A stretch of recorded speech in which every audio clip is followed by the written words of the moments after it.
was young, I had 2 pair of leaves. Besides that, the pinstripes and the gray. The one I wore on Mondays and Wednesdays. While niggas flirt, I'm sewing tigers on my shirt and alligators. You wanna see the inside? I see you later. Here come the drama. Oh, that's that nigga with the fake. Wow, why you punch me in my face? Stay in your place, play your position. Here come my intuition. Go in this nigga pocket, rob him while his friends watch it, and hoes clock it. Here comes respect. His crew's your crew, or they might be next. Look at they man, big man, they never try, so we roll with them, stole with them. I mean loyalty. Niggas bought me milks at lunch. The milks with chocolate, the cookies, butter crunch, 80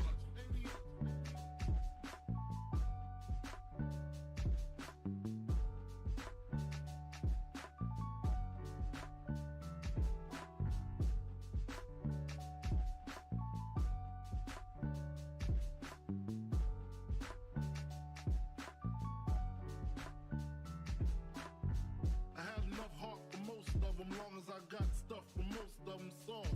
Even when I was wrong, I got my point across.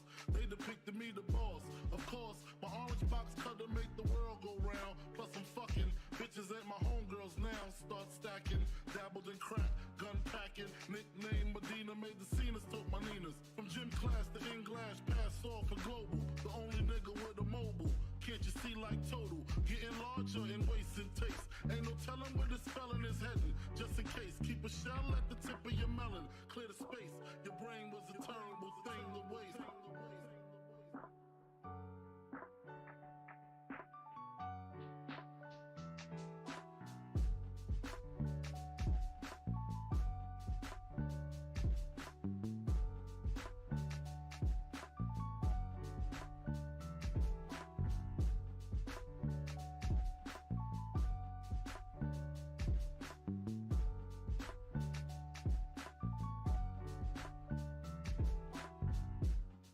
Realizing to master enterprise, and I ain't have to be in school by 10. I then began to encounter with my counterparts of how to burn the block apart. Break it down into sections. Drugs by these selections. Some use pipes, others use injections. Syringe sold separately. Frank the deputy, quick to grab my Smith & Wesson like my dick was missing. To protect my position, my corner, my layer. While we out here, say the hustler's prayer. If the game shakes me or breaks me, I hope it makes me a better man. Take a better stand, put money in my mom's hand. Get my daughter this college plan, so she don't need no man. Stay far from timid, only make moves when your heart's in it. And live the phrase, sky's the limit. Motherfucker.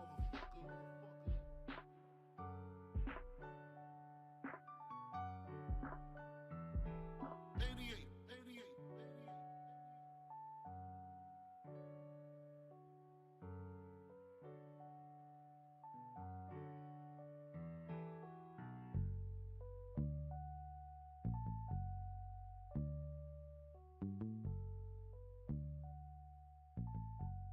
And live the phrase, sky's the limit.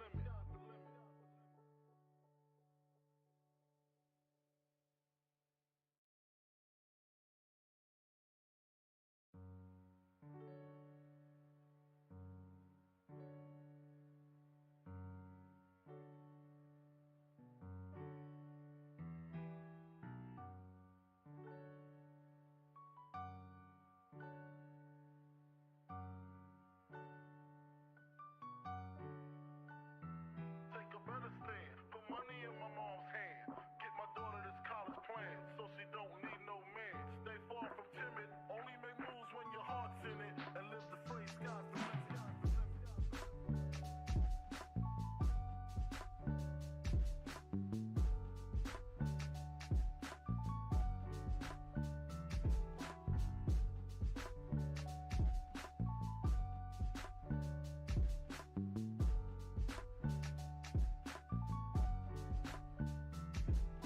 Never been as broke as me. I like that. When I was young, I had 2 pair of leaves. Besides that, the pinstripes and the gray.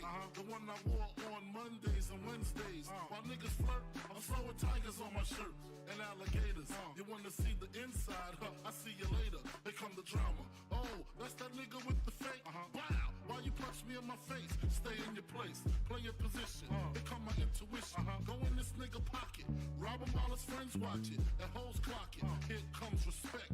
His crew's your crew, or they might be next. Look at they man, big man, they never try, so we roll with them. Stole with them. I mean loyalty. Niggas bought me milks at lunch. The milks with chocolate, the cookies, butter crunch, 80 lunch.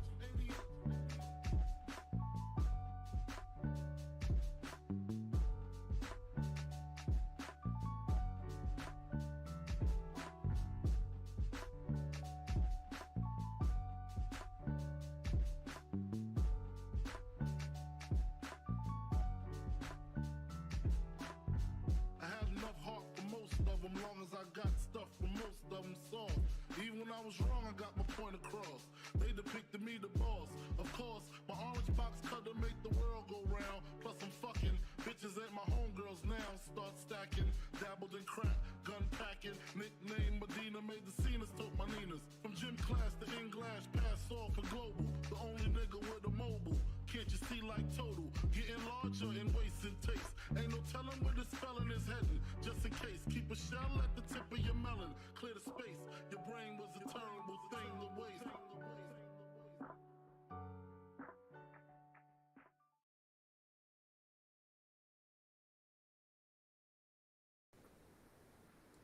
All right. Okay, guys, what is going on? Let's hop right into this intro, man. We got a big show here today for you guys. I hope you guys like this beautiful backdrop that was made. Oh, yeah. Yeah, man. What is going on, guys? We are back with yet again another edition of the Notorious podcast, man. Another edition of the annual year-end awards, man. We did this in 2020. It was pretty bad, I'm not going to lie.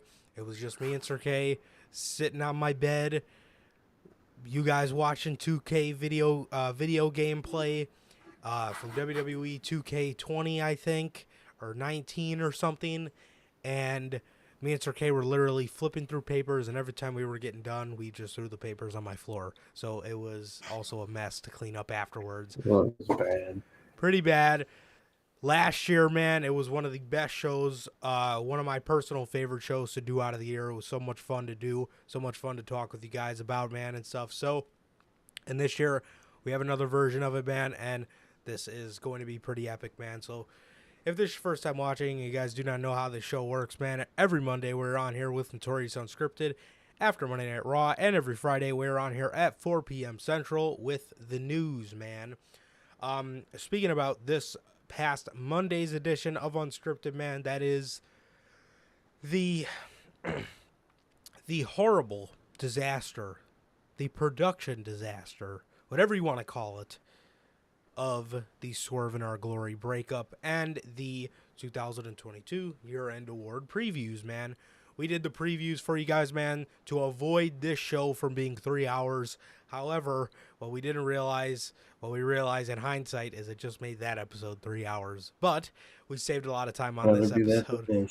Yes, we saved a lot of time for the award show to make it more bearable for you guys to watch. So if you guys did miss the preview, and if you want to hear us shit all over the production nightmare that was the Swerve in Our Glory breakup, you guys can now watch that on all platforms, man. Anchor, Spotify, Google Podcasts, Apple Podcasts.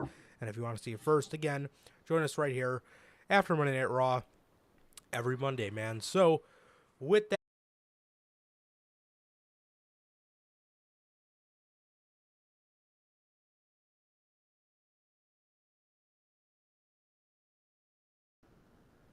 okay, apologize for that. But if you guys have not got a chance to get your hands on some of the official Notorious Heels podcasts merchandise, man, you guys can now find this on all platforms, man. Anchor, Spotify, what am I doing? Jesus, you guys can now find this live on the merch shop right now. What the hell? You guys can now find this live on the merch shop right now. Link is at the top of the description of this video, and it is also in either mine or Sir K's social media pages, man, on our Linktree page. All 8 of these beautiful designs and more than just a t-shirt. If you want to get a hoodie because of these cold weathers, man, or whatever you want, man, they are available, again, in more than just a t-shirt.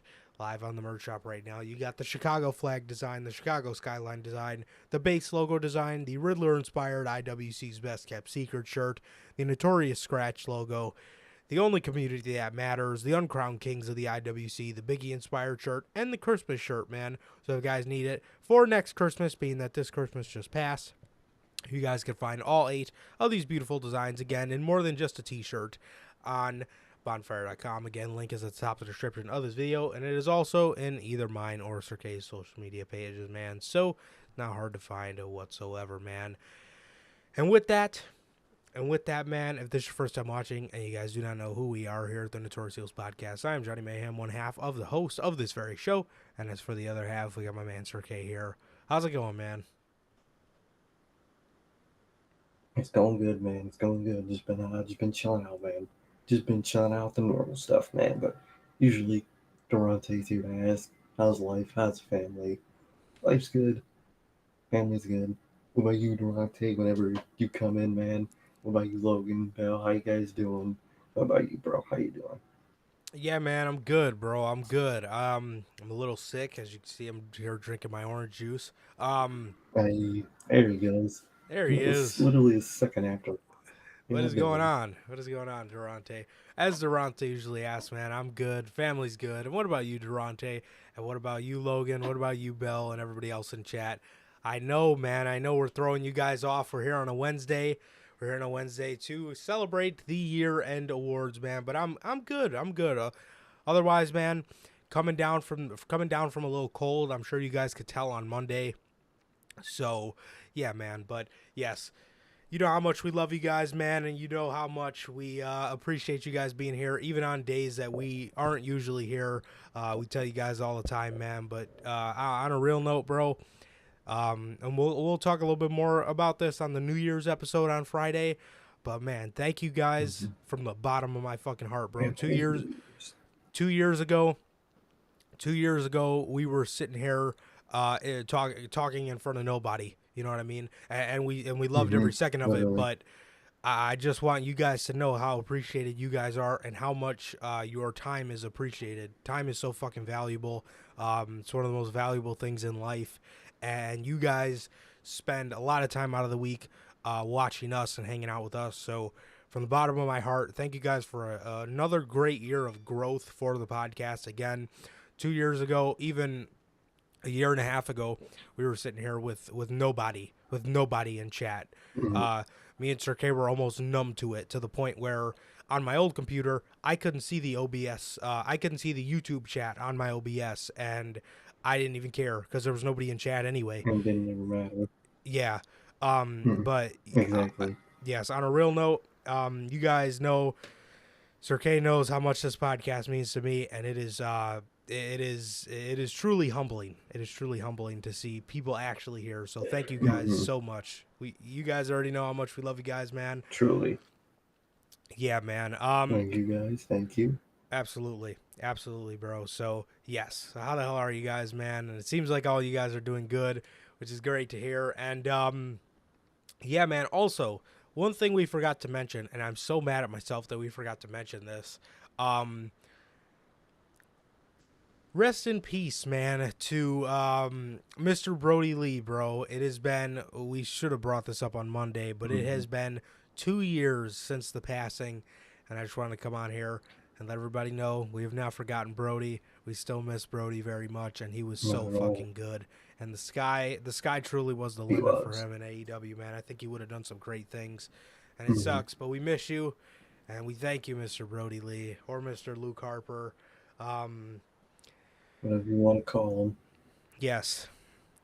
Let's just say, no matter what, he is still walking upright. Mr. Brody Lee, man. Exactly, man. All right, man. So this is how we're going to fucking do this, bro. This is how we're going to do this. So the order we went in on the preview is the same order we're going to go in for the actual show. So we're going to start you guys off with Shocking Controversy of the Year. So we're going to go in I'm gonna read you guys the list of nominees. We're not gonna do any explaining. That was for the preview. The only explaining we'll be doing on this episode is the winners.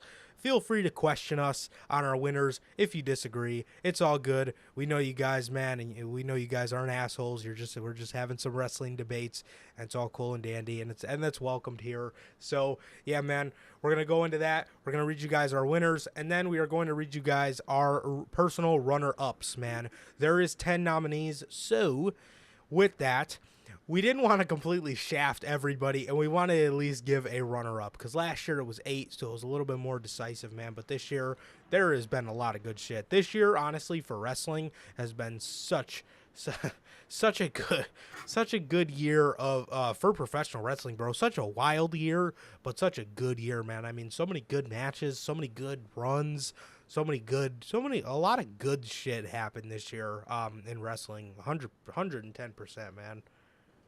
Mm-hmm. Definitely, man. Definitely. So, yeah, man. So again, we're gonna read you guys the winners, and we're gonna read you guys the runner-ups for the for each category, man. So let's hop right into it, man. Let's start you guys off with the shocking controversy of the year. Tony Khan buys Ring of Honor, the all-out media scrum, Vince's retirement, Cody leaves AEW, Triple H gets head of creative, Andrade trying to get himself fired, the Sasha Banks and Naomi walkout, Vince McMahon attempting to come back 6 months after his retirement, the Mandy Rose firing, and MJF versus AEW, man. And with that, I'm going to have to go for my shocking controversy of the year. I'm going to have to give this one to Vince's retirement. I'm going to have to give this one to Vince McMahon's retirement. This was... Oh, man. I remember I told you guys the little story I have on it on Monday, man, but this was... I was driving home from vacation, and again, I don't recommend this, but I was texting Sir K because I was my jaw had hit the fucking floor, man. It hit the floor. I know he did not become CEO, or he, stepped down as CEO about a month before it, but when you talk about a retirement, that was one of the most shocking fucking things ever to this day, man. So for that, Vince McMahon's retirement, that is some of the biggest news that would ever come. I never thought I would see him step away. Even if he steps away for a little bit and he comes back next year, I never seen him stepping away at all. Even when he stepped down as CEO, he was still there, so he basically didn't step down as anything. And but when he actually retired, man, shocking, man. I think Bell said it on Monday, bro, but this was some of the most shocking news of the decade, man. So yeah, man, and with that, my runner-up goes to the all-out media scrum. That was quite the extravaganza, man. That fucking media scrum, man. But yes, those are my winners. That is my winner and runner-up for shocking controversy of the year, man. What do you got, man? My winner, man, is actually the media scrum, man. And driving home from All Out was such a great show, man. Such an amazing show.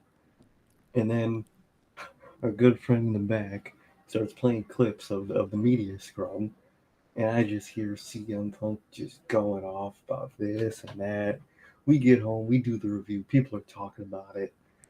Nobody's really believing what happens. Next day comes,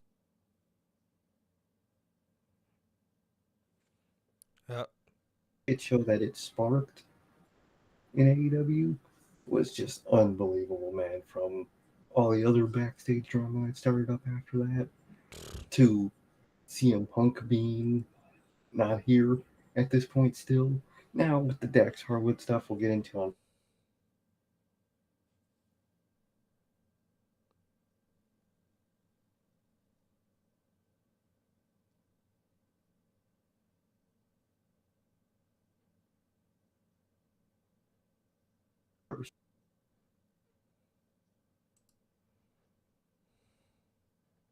such a controversy. I loved seeing it was like it was fucked up drama, but it was kind of fun just watching it all unfold because it was just so fucking chaotic. Yeah. And just seeing them take jabs at each other, I love that shit. I love that little drama. But Entertainment wise, yeah, that was some it was, entertainment, man. man. You could just Yeah, see, it was fuck you could shit. just see by the his Sir K freezing. Uh-oh.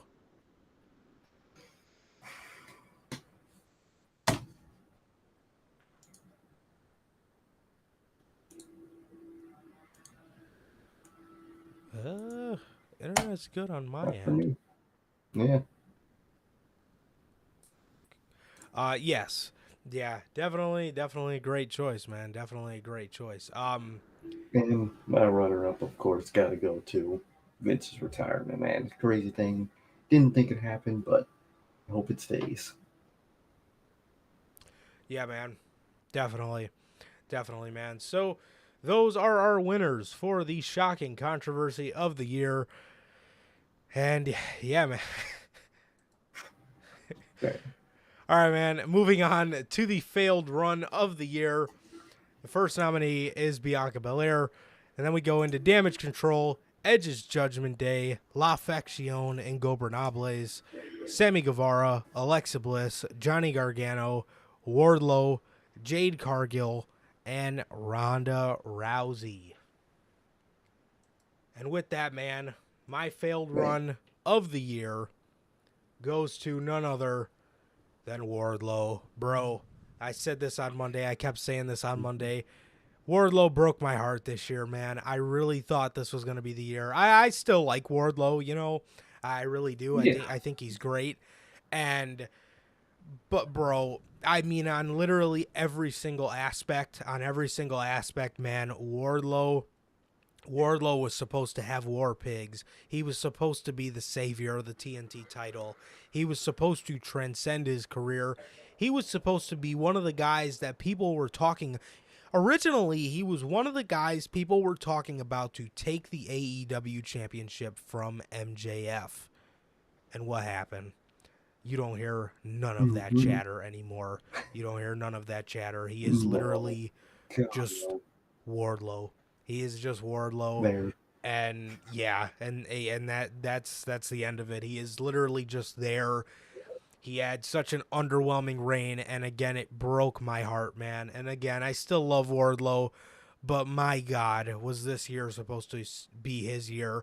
And I really hope to see Wardlow on career resurgence next year, man, because I am not letting that fucking theme song ever go, Durante. I'm not letting it go, man. I'm not fucking letting it go. He's coming out to War Pigs in 2023. It's gonna happen. But regardless, Wardlow broke my heart, man. I love Wardlow, and that's why it hurts. And as for my runner-up, I gotta go to Loser Control. I gotta go to Damaged Goods. I gotta go to Jobber Control. Jobber Control, and all the other names. My runner-up definitely goes to Bianca.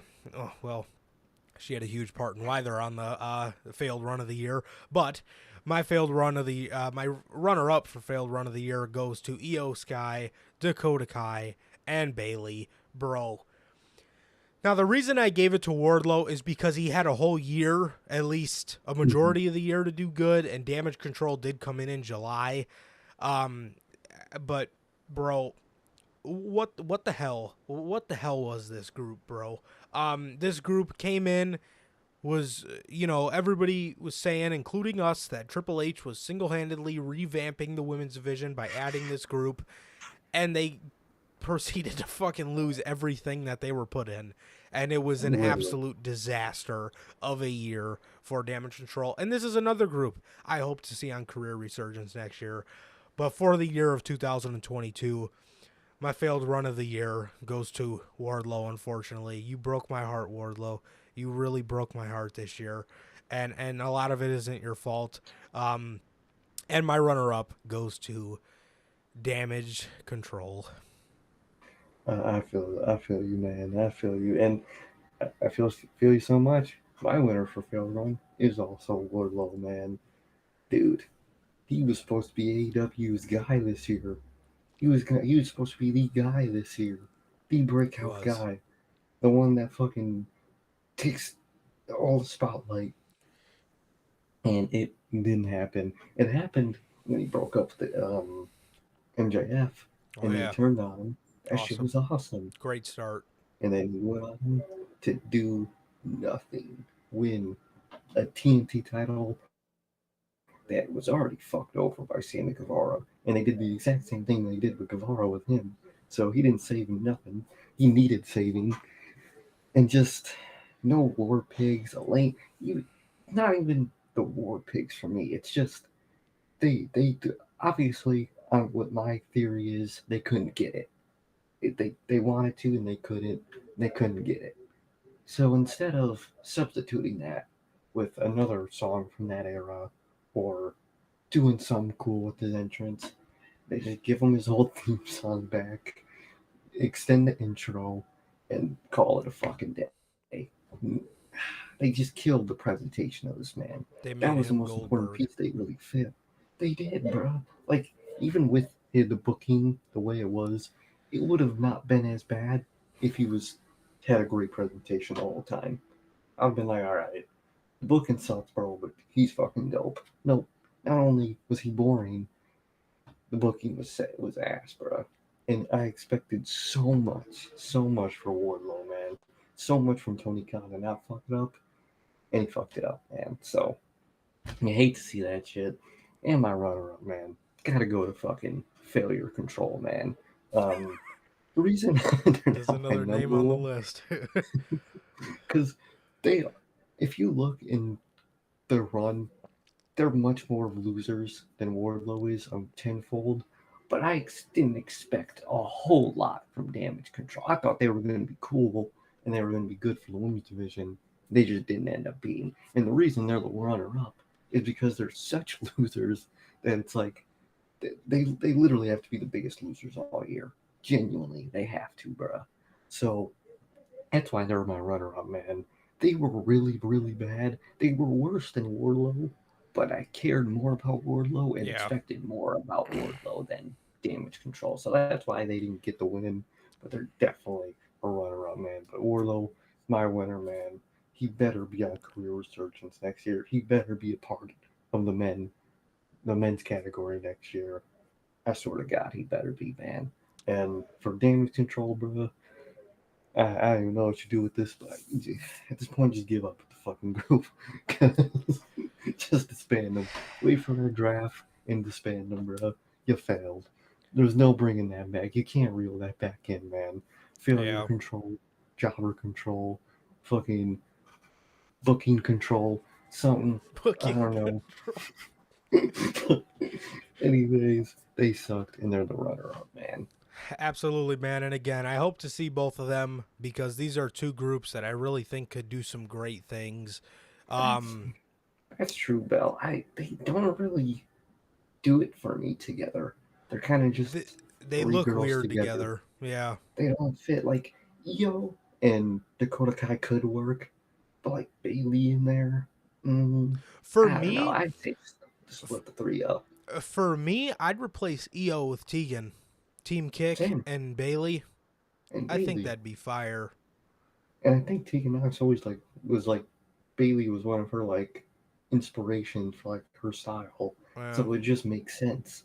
But I don't know, man. I don't know. Well, yeah, man, yeah. I hope to see both of them on career resurgence next year because I really They believe better. they can do both. They can both do great things, Damage Control and Wardlow. But for this year, unfortunately, they have to be on failed run of the year and failed run of the year runner up.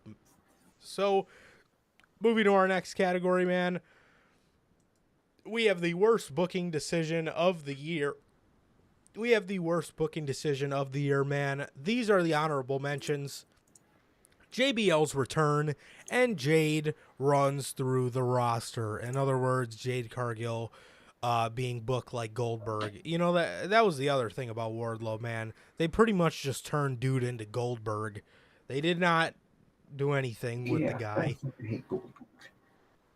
All right, Literally. man. So, on for your actual list. For your actual list, you have These are the nominees for worst booking decision of the year. You have the JAS additions. The addition of Sammy Guevara, save that one for last. Sammy Guevara, Ty Conti, and Sir K's favorite, Anna JAS.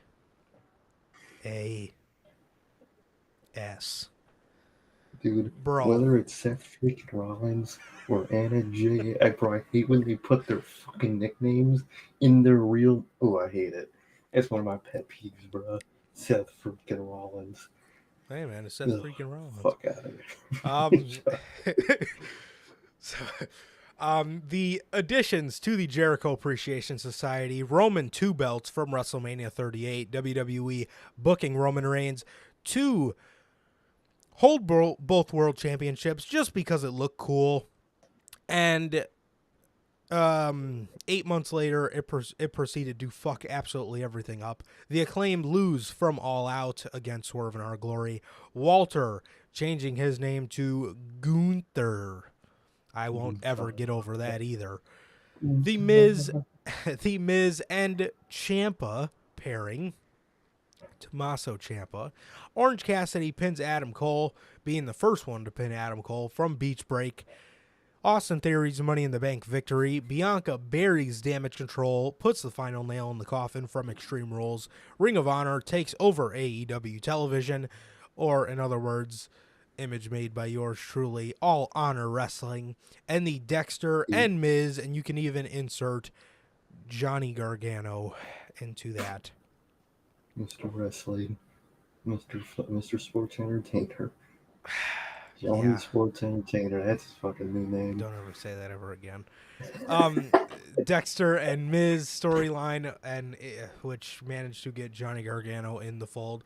Those are your nominees for worst booking decision of the year. And my winner for this category goes to none other than Roman 2 belts.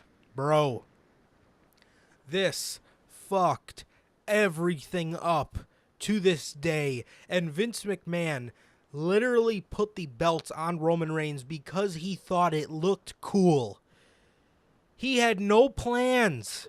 He had zero for this guy. He just put both belts on him because he thought it looked cool, and then he proceeded to take him off television for half of the summer, and the only reason he did come back was because Cody Rhodes got injured. And the runner-up for me goes to Ring of Honor takes over AEW television.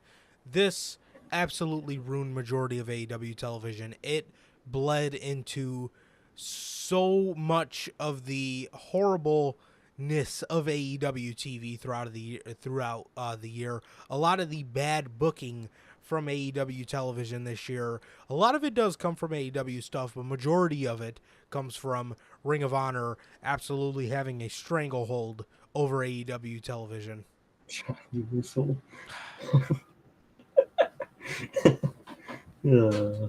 Poor guy. Yeah, man. A lot of it does come from our Ring of Honor, ROH, All Honor Wrestling, having a stranglehold over AEW television. And that, for me, ruined a lot of it. So that is my runner-up, man, and that is my worst booking decision of the year. What a horrible choice. I'm telling you, man. I'm telling you, my winner for the worst booking decision of the year is the reverse of yours, man. ROH takes over AEW TV, bro. First of all, it introduced technically 2 people into the company that are just the bane of my existence at this point. Fucking Tony fucking Nese and Josh Woods. Those fucking 2, first of all. And second of all, it took up so much fucking time from Dynamite every week. It would be the main event. It would be the opener. You'd see it in the middle of the show, twice in the show, 3 times in the show. And it was all bad loser shit. Satin emceeing and that fucking trio of dorks. Tony fucking Nese. Fucking... what's that fucking group that fucking Brian Cage is in? The Embassy. Fucking... The Embassy, those fucking losers, dude. Get that shit off my TV, bro. And and it took half of the TV time for Dynamite since he fucking bought it, man. Gladly, it's looking to be over soon. Thank God, man. But this fucked everything up. It took time away from the people that we want to see. The I was about to say Tony fucking Ricky Starks, Hook, Jungle Boy, all those guys. Fucking who the fuck am I thinking of? There's a Darby Allen, that circle, dude. Everybody that we like on AEW TV that are AEW guys had been taken off TV for Satnam Singh, Tony fucking Nese, the Embassy. Like all those people suck, bro. And we have to see their titles. And the only time I like seeing their titles is when it's on the Blackpool Combat Club, Oh, bro. how could we forget about the Kingdom? Oh, the fucking king. Dude, you fucking wasted your goddamn budget on the kingdom. We ain't even seen those losers since. First of all, they suck anyway, so I'm glad they're not on TV. But fire them immediately. They are garbage. Half of this ROH roster sucks. And they really think that people are gonna watch ROH, bro. I know I ain't. I want that fucking roster. Would you think I want to watch Prince? What's his fucking name? Prince Nana versus fucking Tony fucking Reese? The fuck out of here, bro. Prince Nana's But it just manager. took up so. Still, bro. You never know with Tony Khan at this Yeah, you fucking want to point. see him versus Jeff Tony Jarrett, Nese? Is that what you guys want to see? I don't. fucking. I don't, man. And my runner-up, man. Roman two belts, bro. It took up. Speaking of taking up shit. Took the titles, bro. No, Raw got no title. SmackDown basically had no title because he held it. He held it. No world titles. Felt like fucking Brock is back, man. And just been horrible. All to make him look cool when it doesn't even really look cool. It would look cool if there wasn't a blue fucking title next to him. Maybe if it was the WWE title in like a big gold, he would look cool. He don't look cool with those two fucking monstrosities. He doesn't, bro. It took time away from TV, like the ROH thing to AEW. Horrible, man. My runner-up, man, but my decision had to go to ROH, bro. All Honor Wrestling, that sick-ass image is a bane of my existence, bro. Absolutely, bro. Fucking Absolutely. And this might get that much worse. Because there is a story. We'll go over it on Friday. There is a rumor. I got to do more digging to see if it's a rumor or if it's an actual story. But there is a going rumor on how Roman Reigns will drop the WWE Championship, and it is not good. It is not good. So if you wasted a year of our time with Raw being basically useless because Roman Reigns having to have both of these championships, if you wasted a whole year of that to do what I seen, oh man, that's not all going to hell be break good, bro. loose. That's not Fucking going to be Triple good H. whatsoever, bro. Moving on to our next topic, man. So those were our winners for the worst booking decision of the year, man. And on to our next topic, man. We have the breakout star of the year. With the first nominee, man, we have Solo Sikoa, The Acclaimed, Daniel Garcia, Jamie Hayter, Tony D'Angelo, 2.0, Santos Escobar, Wheeler Yuta, Ricky Starks, and Logan Paul. Now, another thing I want to say about Breakout Star of the Year, just in case you were not able to watch the preview. The Breakout Star of the Year, you've seen a lot of people. You're seeing a lot of people on this list that you've seen last year, and that is because last year we completely butchered the idea of what a breakout star was. A breakout star, last year, a lot of the was introduction people. They did not break out. They were just introduced to us. Now, in WWE, you might see this a little bit more times than often because Santos Escobar, he might be on Breakout Star the next year for breaking out on the main roster. Tony Yeah. D'Angelo might be on it next year for breaking out on the main roster. But on NXT, these two guys broke out. Solo Sikoa, honestly, this year broke out in both. If you ask me, a breakout star of the year. The definition that we're going to go with from now on is people that are put in these big situations and they thrive in, not just people that are being introduced to us. So that is the little definition change, or the fix rather, that we did of breakout star of the year. So again, Solo Sikoa, The Acclaimed, Daniel Garcia, Jamie Hayter, Tony D'Angelo, Cool Hand Ange, and Daddy Magic of 2.0, Santos Escobar, Wheeler Yuta, Ricky Starks, and Logan Paul. And with that, my breakout star of the year, or breakout stars rather, go to none other than The Acclaimed, Anthony Bowens, and Max Caster, Platinum Max, and even you could even throw Daddy Ass in there, of The Acclaimed.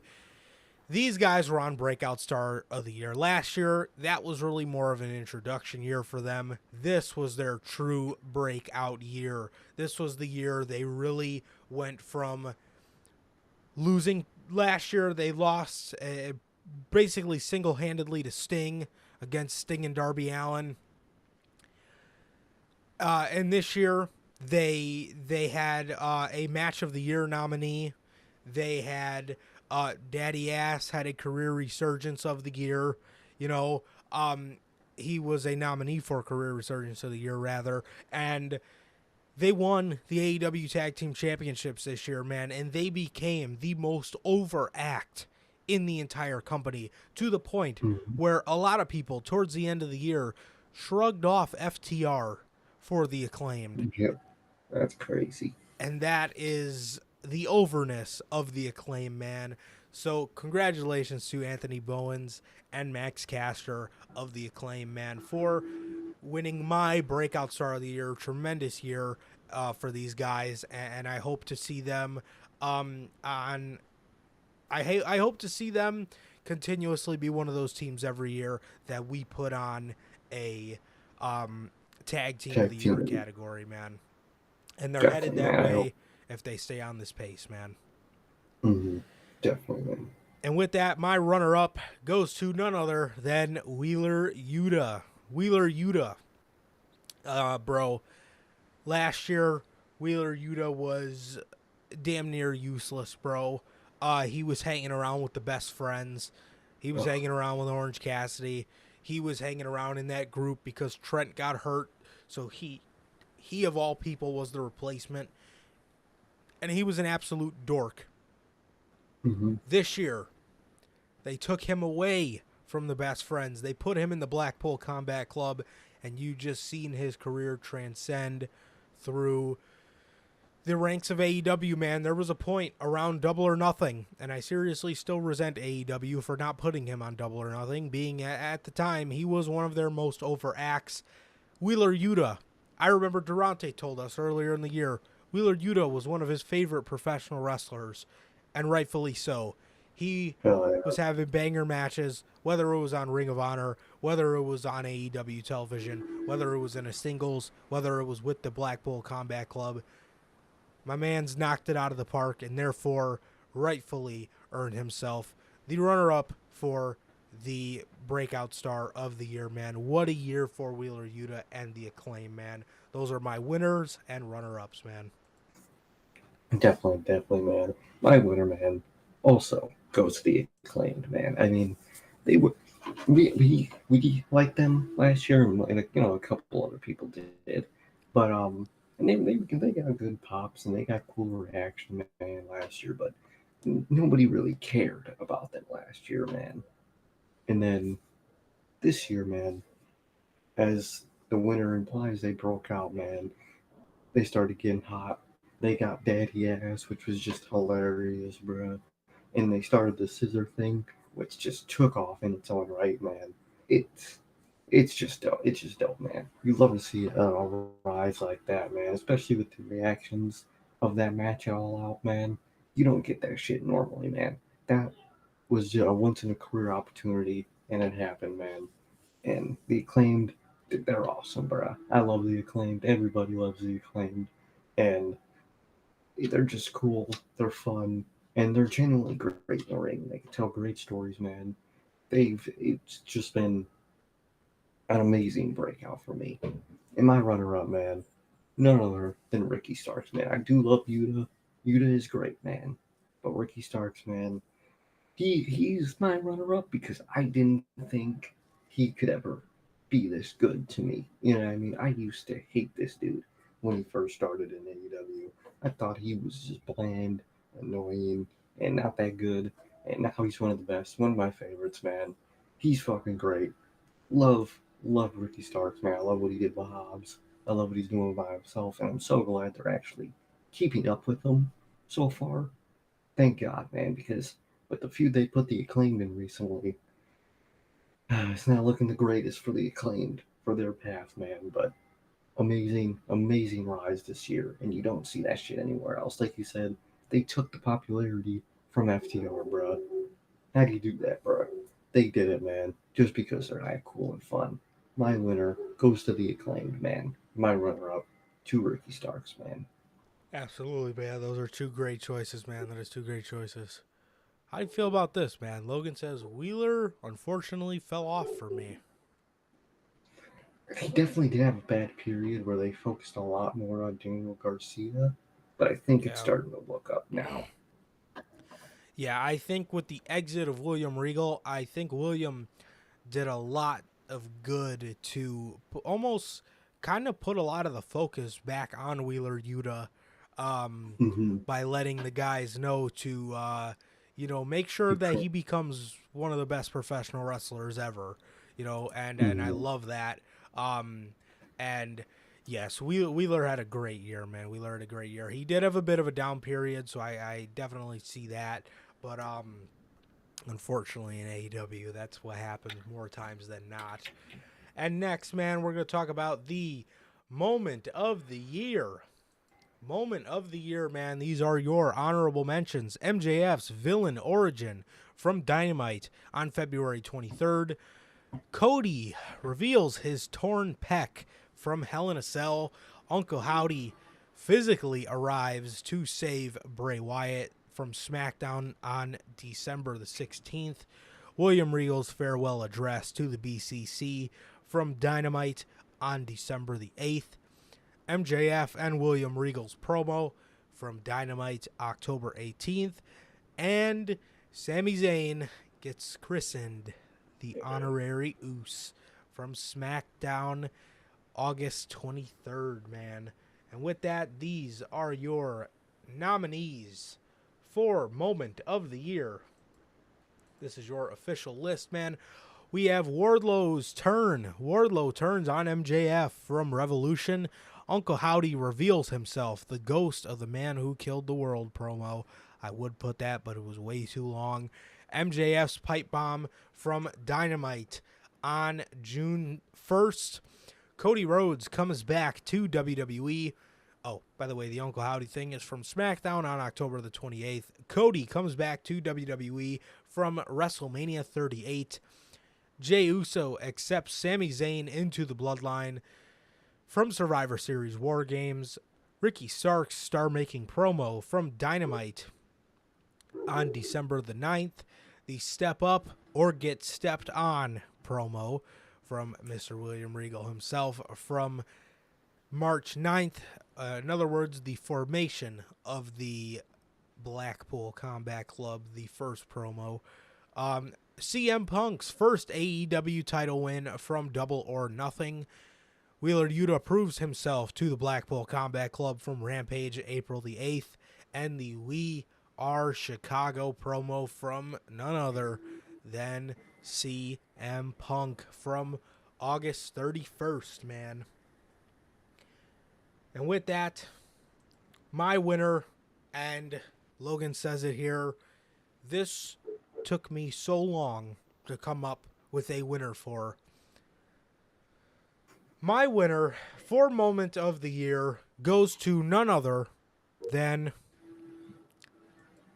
the MJF pipe bomb from Dynamite on June 1st. Bro, this was probably one of the best promos. Not probably. This was top 3 in the best promos I've ever watched in my entire life. This was so good, and I remember being so shocked listening to him cut this promo, to him absolutely go off on AEW, going off on AEW management, and the cherry on top of the cake, man.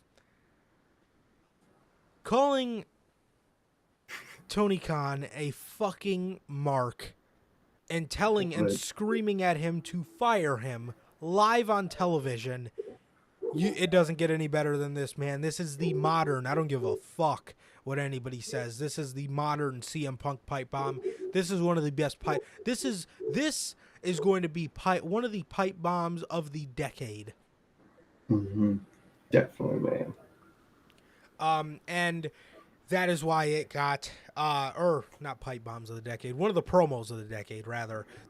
And that's another thing. There is only few things that I will ever put pipe bomb in front of. A lot of people overuse it.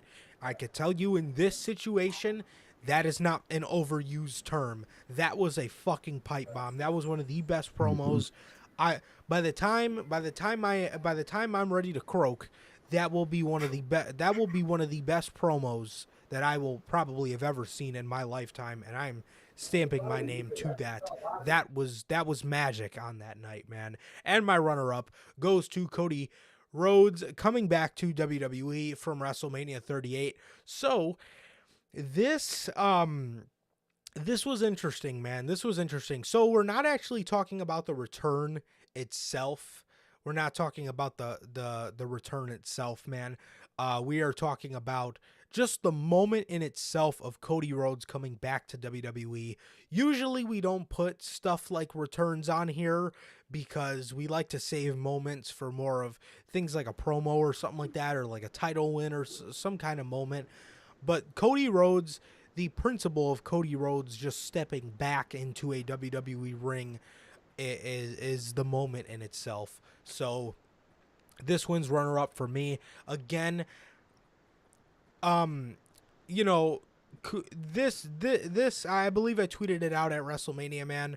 When WrestleMania took place, this was something that I felt like we were in the Twilight Zone, man. It really did. It felt like this was something that we were never supposed to see, and here it is. It felt like something that was impossible a couple years ago was unfolding before our very eyes. I'll never forget calling Logan on FaceTime and seeing your face, and when you seen my face, you started busting up laughing. So it was a moment, man. It was a moment, to say the very least. So for that, it wins my runner-up for moment of the year, but not to be slighted, man, because it was a huge one. Huge year for moments in wrestling.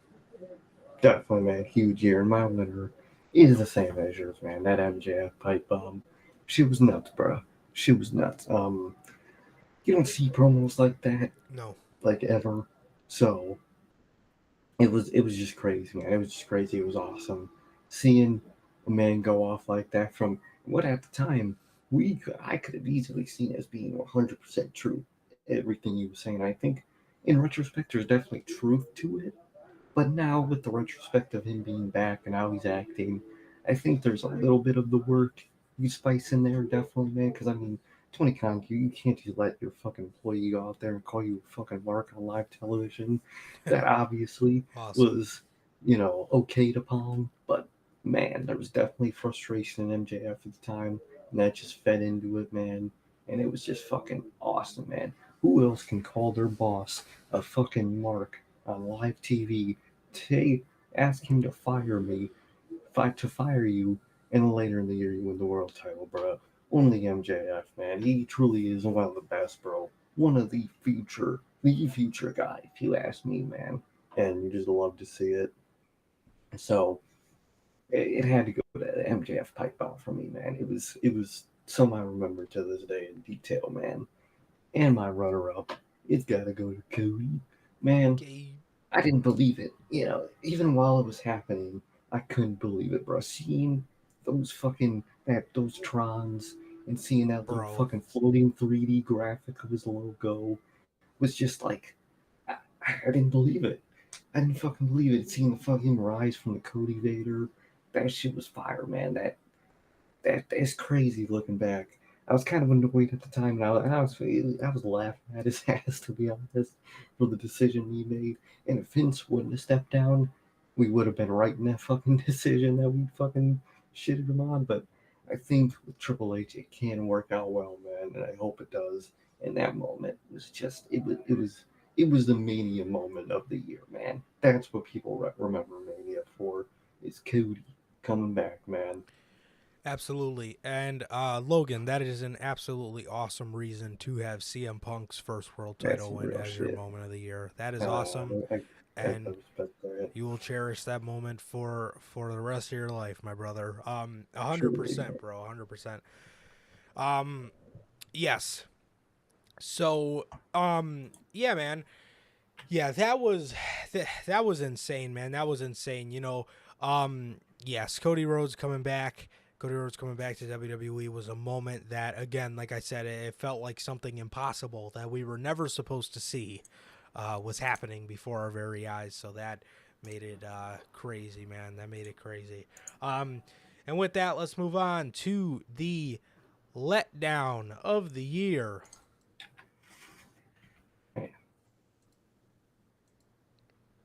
The honorable mentions for letdown of the year. LA Knight's call up now. Thankfully, LA Knight is back to LA Knight now. But when he got called up, he looked like that. And he was Max Dupree. And that was just so. Just as I started to like him in NXT, I had liked him for a while at that point. But, bro, just as I was excited for the guy to get called up, they call him up, and he looks like that, and it just completely fucking ruined everything.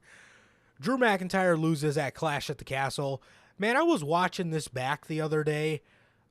Mm-hmm. Bro, oh my God, that should have been his moment. That spear at the end, and then he hits him with that 3-2-1, and you get that reaction that he should have got at WrestleMania 36, the 3-2-1, and the whole fucking crowd says it, and then he fucking kicks him, and then that should have been the moment, but I digress. So heartbreaking.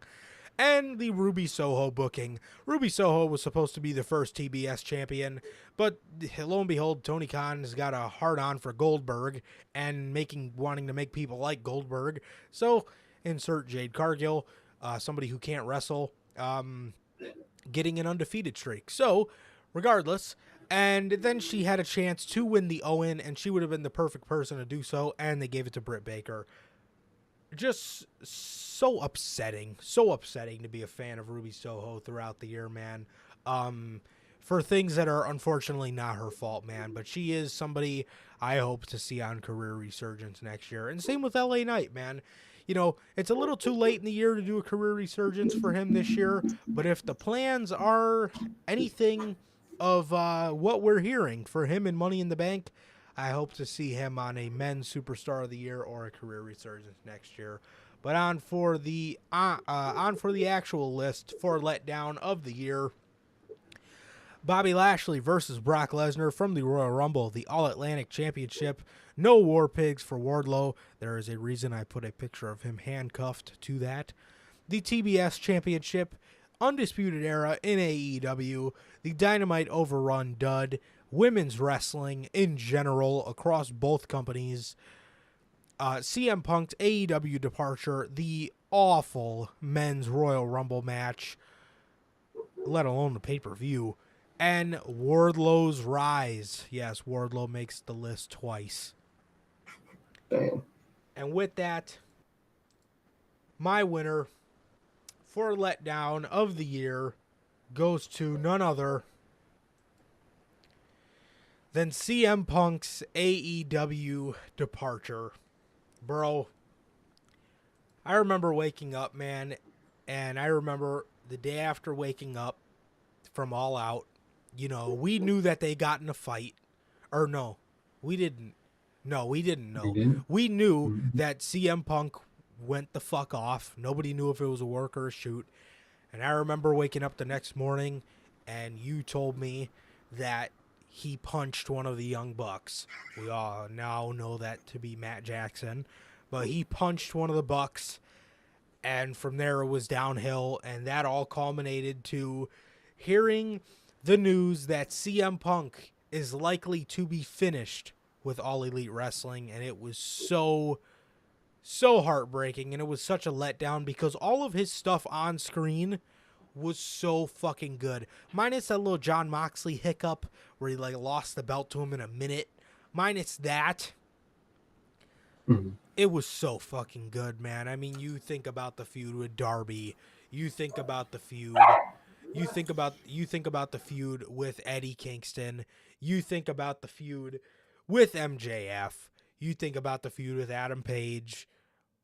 Everything he did was pretty fucking good. Even his promo battles with John Moxley were so good, man. They were so good. And to see all of that let go, man, and to see all that left on the table, because of backstage antics was so upsetting, bro. It was so fucking upsetting, and it is such a letdown.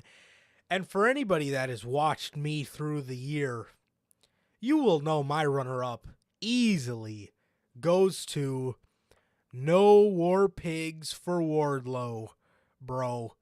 The night after Double or Nothing, he was supposed to come out to War Pigs. He even tweeted out a video of him, a little edit of his highlights behind War Pigs, and he never used it. Instead, Tony Khan went with the route of making him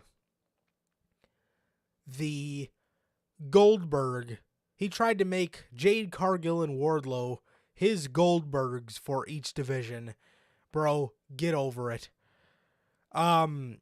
Dude, no War Pigs for Wardlow genuinely upset me to my core, and it is something that still upsets me to this very day, and I'm not going to stop petitioning for it, and it is what it is. You guys are just going to have to live with it, because I'm not going to stop. I will not stop, and he's going to come out to War Pigs one day. I know that for a fact, and it was so upsetting. Again, Wardlow, you broke my heart, man. They fucked up his presentation so hard on the year. They fucked his presentation up so hard, man. This was supposed to be the year of Wardlow, and it was not. He was supposed to come out to War Pigs, and he came out to some trashy Goldberg remix. And they tried to make his presentation like Wardlow. And again, it broke my heart, man. So those are my winners and runner-ups for the letdown of the year, man. What you got, my man? We share the same winner, man. It's got to be the CM Punk AEW departure, man. Just the way it happened, man. It's just fucked, man. Just last time we saw him, he was eating a fucking muffin, bitching, and that was the last time we saw him, man. It's just so disappointing. He's CM Punk. It was the return of the decade that happened, and 1 year later, he's out because of drama, man. You hate to see shit like that, man. It's so disappointing, and I hope and I feel like it could change within 2023, man. But at the end of the day, it still happened, man. And it was still super disappointing for all the parties involved, man. And it's just you hate to see stuff like that. You really do, man. And I really hope that they could reverse it, man. Because I don't want the last image of CM Punk to be the one you guys are looking at. Damn. That was the last image of CM Punk, bro. How upsetting. What a letdown. It better not be, man. It better not be, man. But my runner-up goes to women's wrestling, man. Dude, it's been ass this year. From AEW to WWE, that shit has just been ass. Bianca Belair, although she put on great matches, her booking was ass. Ronda Rousey, entirely is ass. You could end there. Yeah, just say her name. Exactly. Fucking Britt Baker was fucking atrociously annoying this fucking year. Loser control.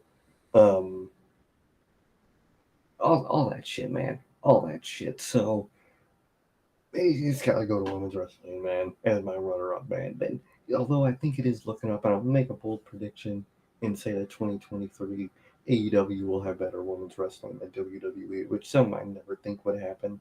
but that's It's the a path bold that it's going prediction, down, man. in my opinion. It's sadly, bro, sadly, but those are my winners and runner-ups, man. Definitely, bro. Definitely, yeah, man. I mean, everywhere from Thunder Rosa to Interim to Jobber Control, I'm bad across the board. I definitely agree with you on that. And for the return of the year, the honorable mentions go to Jeff Hardy from Dynamite on March the 9th and the House of Black return from Thanksgiving Eve Dynamite on November 23rd, man. And for your actual list, you have Keith Lee. Keith Lee from Dynamite February 9th, Soraya from Grand Slam, Cody Rhodes from WrestleMania 38, The Elite's return from Full Gear, Claudio Castagnoli's AEW debut from AEW and New Japan's Forbidden Door, Swerve Strickland from Revolution, William Regal from Revolution, Bray Wyatt from Extreme Rules, MJF from All Out, and Samoa Joe from Supercard of Honor. All great debuts, man. All great debuts. A lot of them have been so good. A lot of them have been so good in the long run, like a Swerve and a Keith Lee. But with that, man, my winner goes to pretty much everybody on the list. My winner goes to Bray Wyatt from Extreme Rules, man. Dude, this was such a long time coming for me. I mean, you guys remember, Sir K remembers, every single fucking AEW God, pay-per-view, maybe I was like like, man, I think this is going to be the one, bro. I think Bray's going to show up, especially at Revolution when those motherfuckers had fireflies in the crowd. You had Sting saying run, just like Bray Wyatt does. You had, man, I mean, you had a year of torment for me of just missing this man's creativity, and for it to all culminate at Extreme Rules, for Seth Rollins and Matt Riddle to get done, and Triple H plays his little trademark logo in the corner to make us think the show's over, and the lights go out. We start here, the whole wide world in his hands, a different version of it. You've seen the Firefly Funhouse come to life. You've seen the Firefly Funhouse with cobwebs all over it. What a fucking dope visual that was. What a dope visual that was. I was on FaceTime with Sir K, and we were absolutely losing our fucking minds. The dope visual of the cobwebs in the funhouse, and then the Firefly Funhouse theme playing on the TV, but then it's slowly fading out. Bray Wyatt walking out with the mask on, which now we know to be the Uncle Howdy mask. Him taking it off, looking right down the camera lens like I am right now and saying, I'm here. And then blowing his lantern out. What an awesome visual. And up until then, the slow burn of the short wick of Bray Wyatt's temper, as you can say, has been so cool. Uncle Howdy, awesome. Everything has just been done to a fucking T, man. Everything has been done to a T. And for that, it is my return of the year. And my runner-up right behind him is none other than Cody Rhodes from WrestleMania 38. You know, in the moment, I soured on this a little bit. I soured on the return a little bit, man. You guys could just go back and look at our unscripted titles. I really soured on Cody's return because I was a little upset, you know, being a big fan of AEW, that he would go back to WWE against everything he said.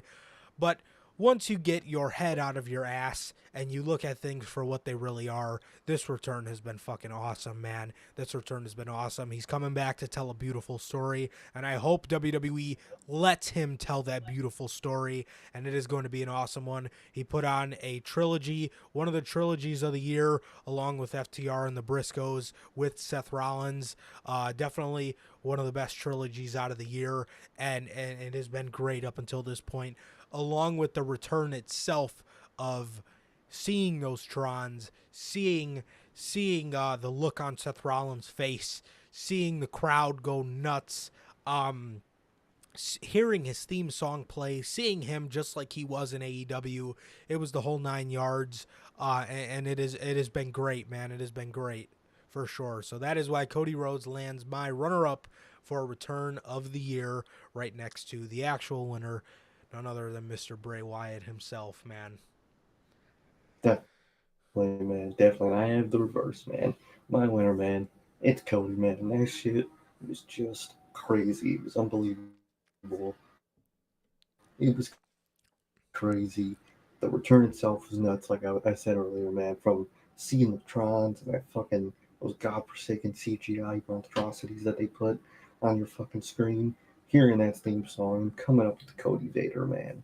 It was all perfect, man, and it was just so surreal, man. I didn't believe it for the longest time. And after that, the return itself was awesome, man. He was having great matches with Seth. He was the only good part about Monday Night Raw while he was there. He got injured, and with his injury, he did the craziest thing ever. Wrestled with a torn pec. It was horror. It was horrific. It was brutal. I still, to this day, would say he shouldn't have done it just because you can't let that become an okay thing. You know what I mean? But Cody's the type of guy to do it, man. Okay. And all props to him, man. Cody, he's Cody for a reason, man. I hope come WrestleMania in WrestleMania 39, he wins the big one, man. And I ain't talking about the U.S. title, man.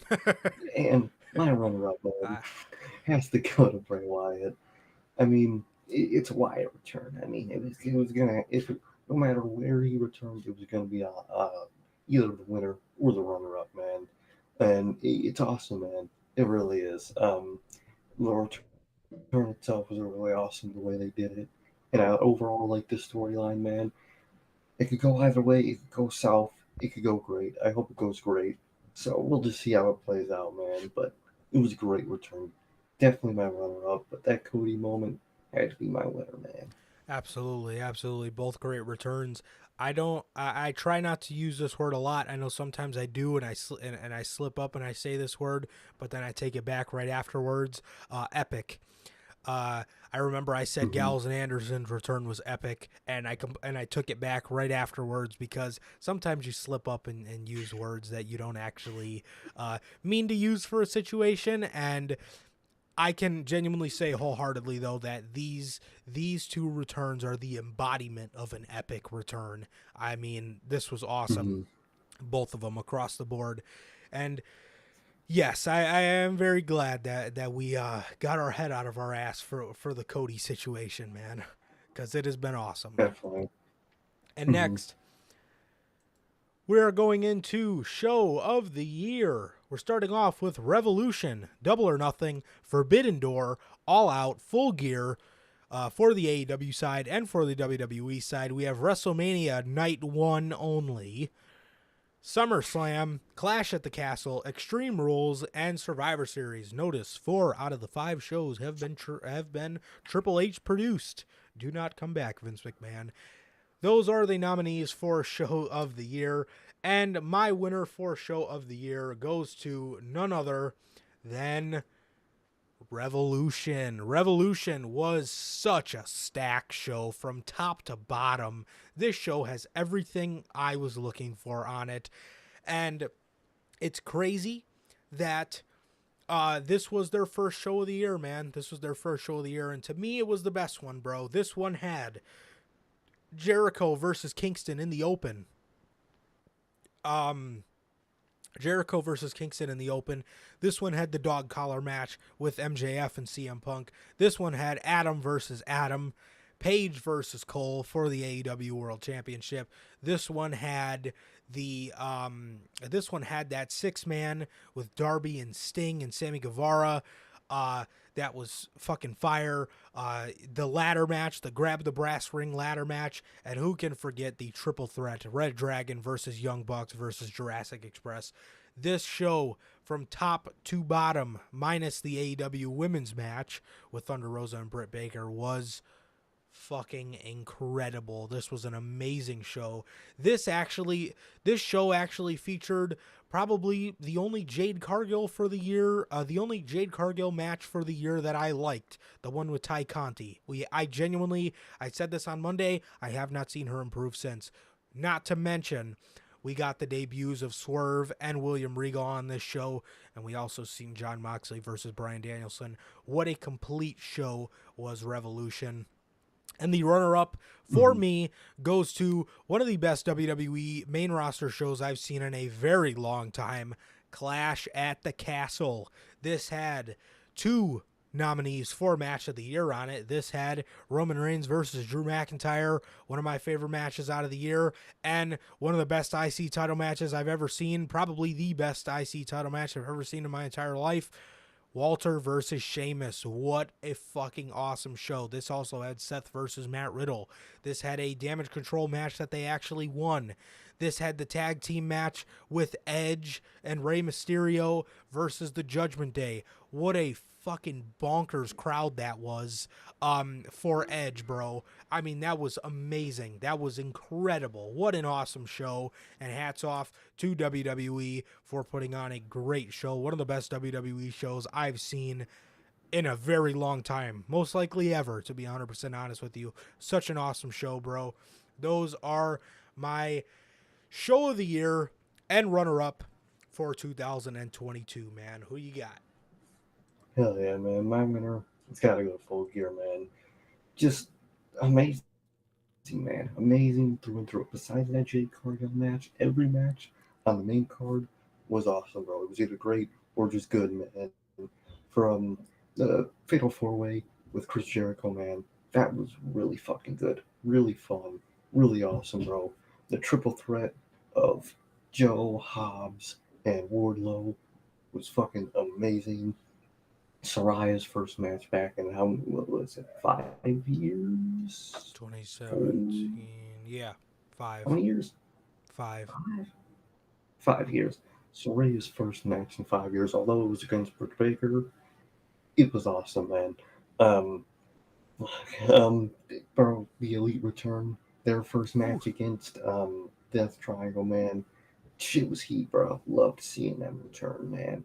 And shockingly, it had a fucking amazing women's match. When was the last time that an AEW pay-per-view had a great fucking women's match that's among one of the best on that show? I couldn't tell you, man. Jamie Hayter and Toni Storm fucking blew it out the water, man. I was so shocked with how good that match was. And I had a great Jamie Hayter win, man. And Swerve in Our Glory were there. Well, Swerve in Our Glory versus The Acclaimed.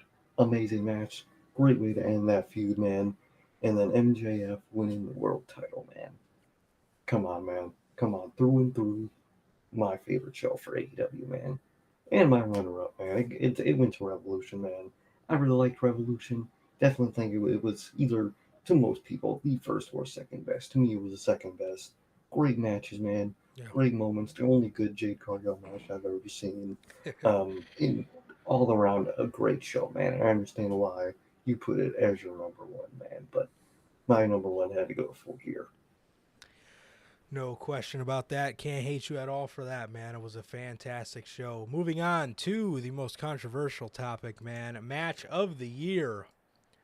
Match of the year, man. These are your honorable mentions for Match of the Year. Blood and Guts from Dynamite on June 29th. MJF versus CM Punk, the dog collar match from Revolution, the men's War Games match from Survivor Series War Games, Chris Jericho defending the Ring of Honor World Heavyweight Championship against Claudio Castagnoli, Bryan Danielson, and Sammy Guevara from Full Gear, Wheeler Yuta versus Jon Moxley from Rampage on April 8th, and Toni Storm versus Jamie Hayter. Okay, you just talked about this one from Full Gear, man. And those are your honorable mentions, man. Full Gear had some bangers, man. Full Gear had some bangers. That Fatal 4-Way was a banger, man. It really was. So, moving on to the actual nominee list for Match of the Year. We have FTR versus the Briscoes from Final Battle, the double dog collar match. Walter versus Sheamus from Clash at the Castle for the Intercontinental Championship. The Blackpool Combat Club, Santana, Ortiz, and Eddie Kingston versus the Jericho Appreciation Society, Anarchy, in the arena from Double or Nothing. The Elite versus the United Empire from Dynamite on August 31st. Edge versus Finn Balor in the I Quit match from Extreme Rules. The House of Black versus Death Triangle from Double or Nothing. Swerve in Our Glory versus The Acclaimed from All Out. Cody Rhodes versus Seth Rollins in the Hell in a Cell match from Hell in a Cell. Roman Reigns versus Drew McIntyre for the undisputed WWE World Heavyweight Championship from Clash at the Castle. And Bianca Belair versus Becky Lynch for the Raw Women's Championship from WrestleMania 38. Hell yeah, man. Wow. What a year for matches, man. So much so, we told you guys this, unfortunately, there were a lot of matches that had to be left off. But hey, there was a lot of good matches this year, man. And with that, my winner for match of the year goes to none other than Swerve in Our Glory versus The Acclaimed from All Out. This match was so fucking good, man. This match was so good. I think it even added to it being in the crowd. Everybody wanted to see The Acclaimed win, and you genuinely seen just real emotion from people when they lost. There was a lot of sadness. It was like a dark cloud came over the arena. Like I loved it. So it was like a dark cloud came over the arena. But bro, this match was so fucking good. And I said this on Monday, but I'm upset. I'm upset that there's only that there's not a lot of people putting this match on their match of the year list, man. And I mean, hey, we had to shaft a lot of matches, so I get it, because this year was just a great year for professional wrestling.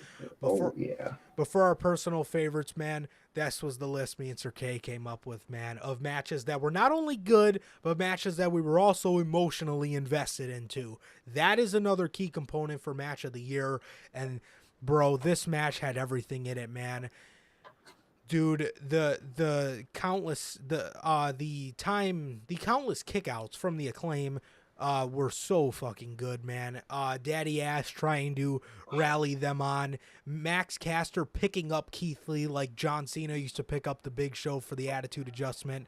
The double stomps where they the Swerve in Our Glory powerbomb double stomp where I believe Bowens kicked out, dude. This match had everything in it, man. This match met all my needs. This one, for me, was match of the year. So congrats to these two teams, because Swerve in Our Glory was never supposed to perform at this caliber, man. They were never supposed to be tag team champions, as a lot of people say, and they proved a lot of fucking people wrong. And they had such a great year, and The Acclaimed as well. My breakout star of the year, and again, they had a great match here, man. Shouts out to both teams, man. And as for my runner-up, I'm going to go with Anarchy in the Arena from Double or Nothing, the Blackpool Combat Club, Eddie Kingston, Santana Ortiz versus the Jericho Appreciation Society. I have never seen anything like this match, and this match was just so good. Off the fucking charts how good this match was. This was so good, bro. I mean, seriously, this was so chaotic. Wild Thing playing added such a different and just such a badass feel to the match. Jericho being the prick heel and pulling out the soundboard, bro. I mean, dude, it was so good. It was so good. This match was so fucking good, man. And in the end, the Jericho Appreciation Society picked up the victory to add to a great year for that faction in itself, man. But taking nothing away from the Blackpool Combat Club, Santana Ortiz, and Eddie Kingston, because this match was so good. It was so good. And I feel so bad because there's so many matches on Match of the Year candidate that I left out. If there was a runner-up, it would go to Walter and Sheamus, man. But unfortunately, there can't be. But what a great year for match quality in professional wrestling, man. Absolutely insane. Hell yeah, man. Hell yeah. It's been a great year. My winner is the same as yours, man. Swerve in Our Glory versus The Acclaim, bruh. I ain't never seen nothing like that live, bro. That shit was fire, beginning to end, bro. Kick out to kick out. That shit was just awesome, man. Just awesome. We just wanted the Acclaim to win so bad, and they almost kept doing it, almost, and then they didn't make it, which was super disappointing. And it would, if they won, that probably would have been my moment of the year, to be honest. If they would have won in that match, that would have made my moment of the year. But they fucking lost, man. Which sucked, man. But that match itself was unbelievable, man. One thing that it always puts, it always to me is a big factor in a match of the year to me. Not only the crowd, but the feel behind it doesn't matter. You know what I mean? Like, I like those Briscoe and FTR matches, but they don't really matter to me. You know what I'm saying? That's fair. So I couldn't put them even as my runner-up, man. But this match mattered, man. Not only were we there live, which just Yeah. elevated it tenfold, but even just looking at it was just amazing, man. It has to be my match of the year, man. Through and through, loved every bit of it, man. And we do share the same runner-up with Anarchy in the Arena, man. Dope ass match, fucking fun as hell, man. I'm sorry, Logan, bro. I'm sorry. It just had to be done, bro. And Anarchy in the Arena, it was fun. It was pure fun, man. You don't see Awesome. shit like that, man. Um, Good version of a fun, goofy, just faction match, man. I loved it, man. Like, it really solidified the JAS as being good because when they That's first started, legit. I thought they were gonna be fucking ass. I thought I was gonna hate that group, Yeah. and they're one of my favorite parts about AEW, man. At least the core members, definitely not the additions. But 100%. great match, man. Solidified them, and fucking awesome, man. Fucking awesome, man. Absolutely, bro. Absolutely. Great choices. Great choices, man. For both of us, dude. Yeah. Great year. And yeah, man, it has really just been a great year in match quality it's really been a great year in match quality for professional wrestling, man. And like I said, man, these are matches that mattered. These were matches that we felt emotionally invested into, man. So unfortunately, Logan, unfortunately, you know this.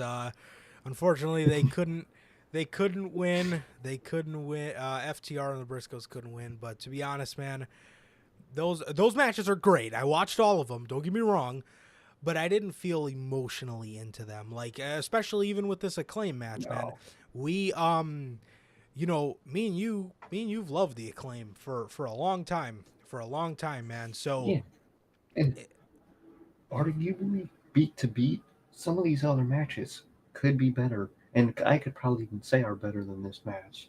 But it's the care and the emotion that made it the match of the year for me. no question, no question, man. Um, by the way, what is going on, Rage? How's it going?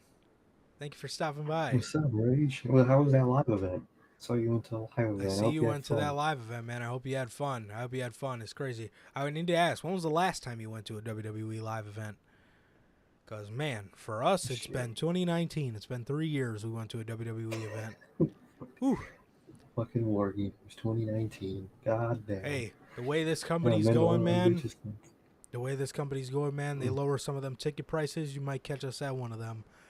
Regardless, Yeah, I never paid that fucking normal price. Get the fuck out of here. hell no. Hell fucking no. Hell, $300 for to AEW, $130 seats. Get the fuck out of here. What is up, GVO Light? What's going on, man? I don't, I don't, I I don't think you might recall. have us mixed up with someone. I don't think I know Robbie. I don't think I know Robbie either, man. I'm sorry. Dude, Robbie. Uh, I think, I don't think I know Robbie.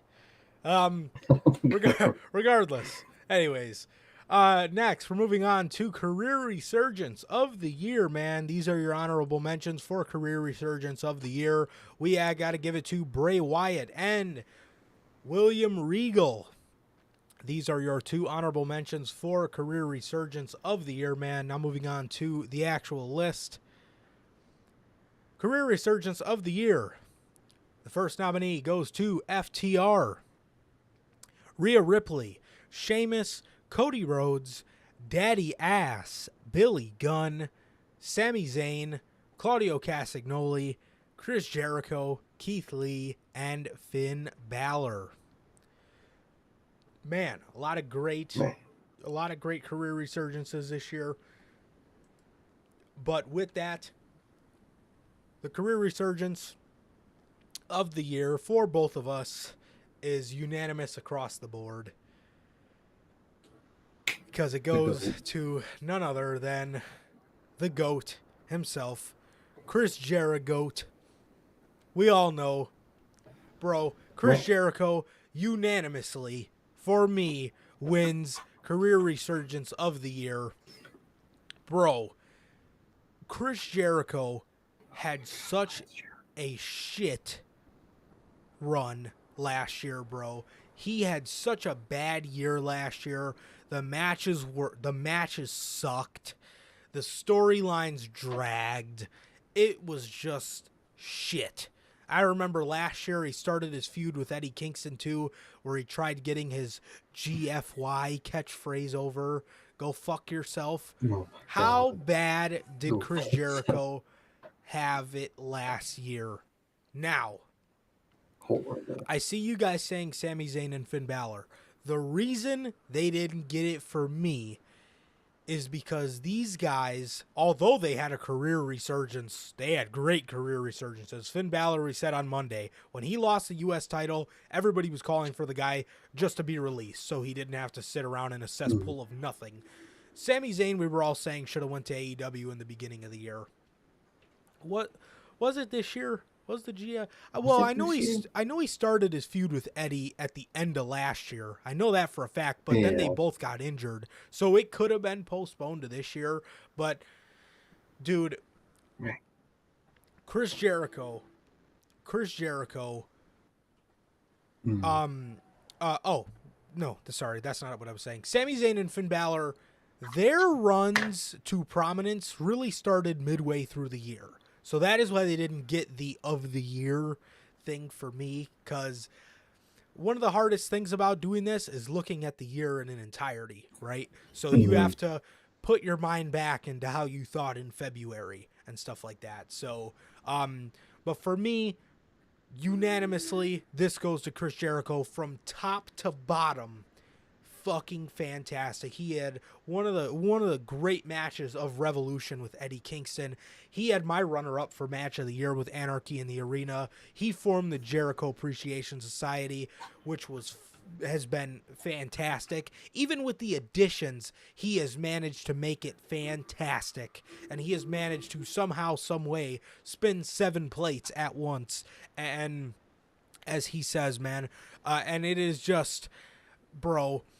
It has just been an amazing year for Chris Jericho. The amount of matches that he has had, the match with Ishii from not too long ago, his matches with Claudio, Blood and Guts. You talk about his matches with Bryan Danielson. You talk about his 6-man tag from Forbidden Door. I mean, my God, man. He opened the show at Forbidden Door, and it was a fucking incredible match.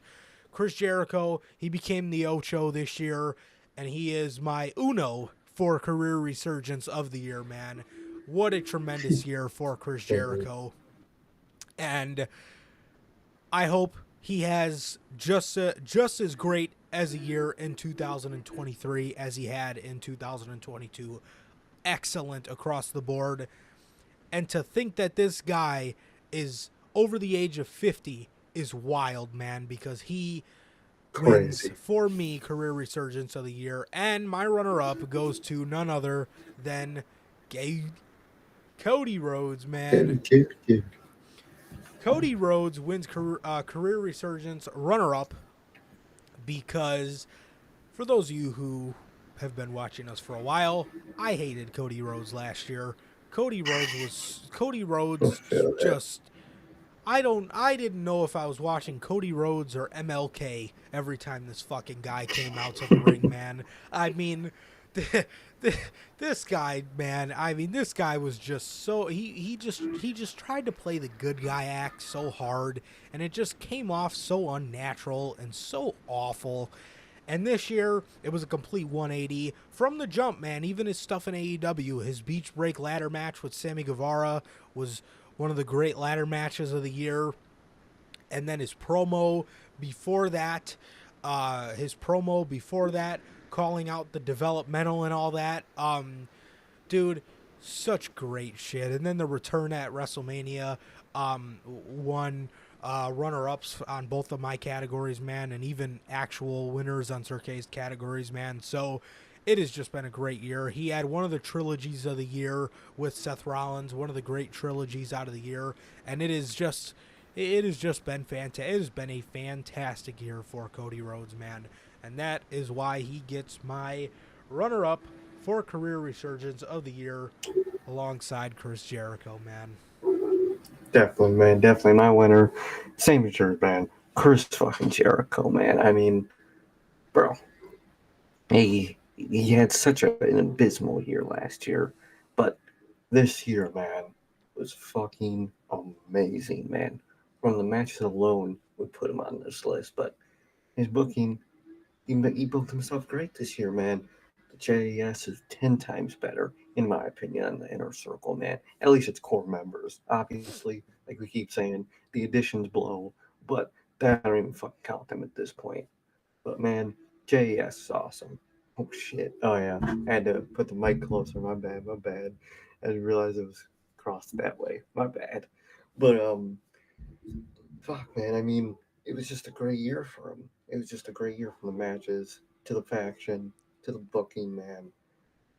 Awesome, awesome year for Chris Jericho and very memorable in the shit he's done, man. And crazy to think at his age he's putting on those matches and those storylines, man. And it's been great, man. It's been great.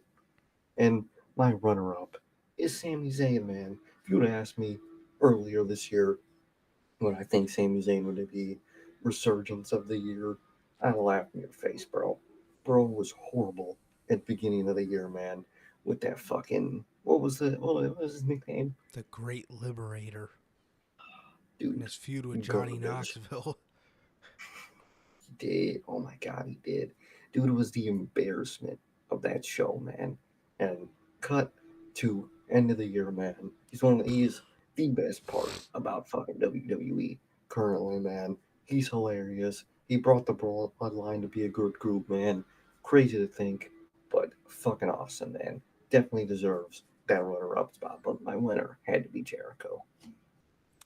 Absolutely, man. Absolutely. No doubt about it. Chris Jericho, the Ocho. Cheers to a fantastic year from one of my goats, man. One of my goats in my top 5, man. So he is he has been that guy this year. He has been that guy, and I hope he continues to be that guy, man, because it has been a tremendous year for him. So hats off to the Ocho, man. The unanimous Notorious Heels podcast career resurgence of the year winner, man. So with that, moving on to the women's superstar of the year, we got Bianca Belair, Rhea Ripley, Jamie Hayter, Thunder Rosa, Liv Morgan, Athena, Becky Lynch, Toni Storm, Mandy Rose, and Chris Statlander, man. And with that, the winner for Women's Superstar of the Year for me, this is a very hard one, and I know a lot of you are going to look at me so fucking sideways for choosing her, but my winner for Women's Superstar of the Year goes to none other than the EST, the current Raw Women's Champion, the female John Cena, Bianca Belair. Now look, I know I'm very critical of Bianca Belair's character and how she's booked, but I will have to say, she is being booked good. It's just not how I would book her, right? So you know, she is being booked good. It's just a little nauseating for me because it is just a little too much at this point. And also, she, her character has grown completely stale in my opinion, but it's not the worst thing in the world. The reason Bianca gets this award for me is because she has had an incredible body of work throughout the year in terms of her match quality. Her ladder match with Bayley, all of her matches with Bayley, or even the ones against Damage Control, have been fire. Her matches, or both of her matches with Becky Lynch, have been incredible. I mean, she has just been so good, man. She has just been so good in terms of her match quality, and she has been on top of the women's division, man, and she has been killing it this year. I will have to say, man.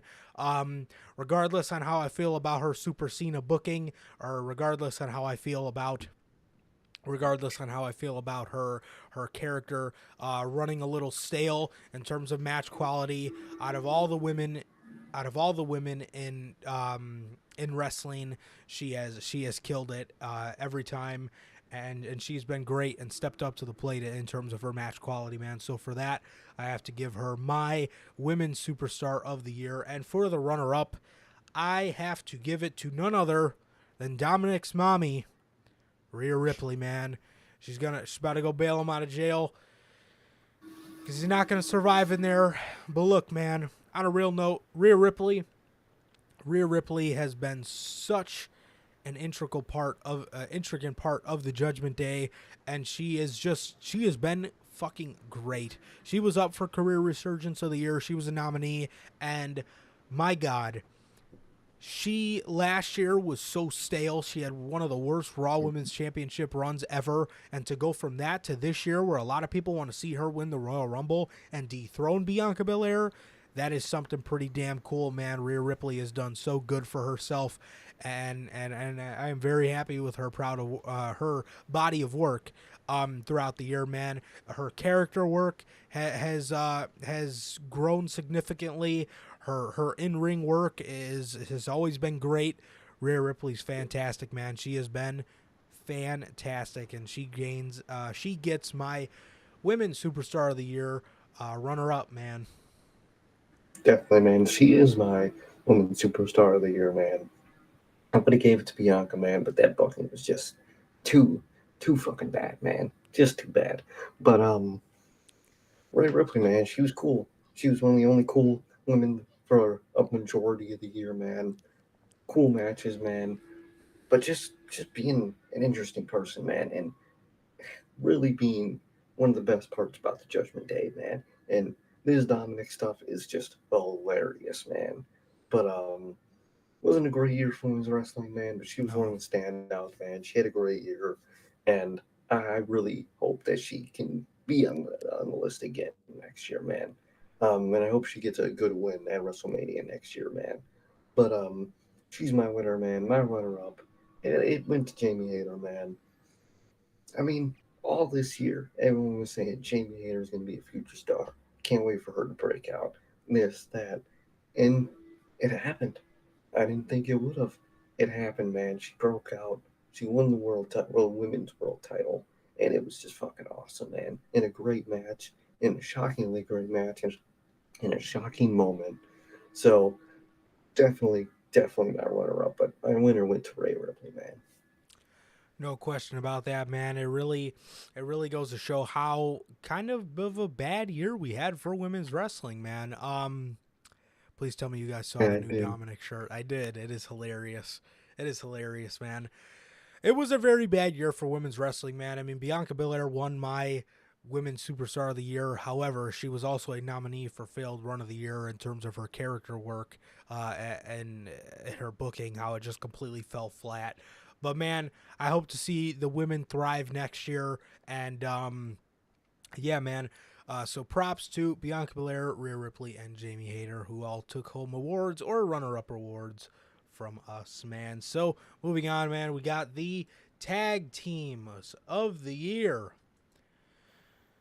The nominees are the Briscoes, the Acclaimed, FTR, the Young Bucks, Kyle Fletcher, and Mark Davis of Aussie Open, Red Dragon, the Usos, Swerve in Our Glory, Ricky Starks, and Will Hobbs, and Jurassic Express, man.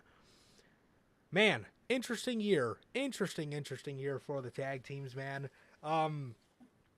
Not too bad of a year. Not too bad of a year for a lot of them.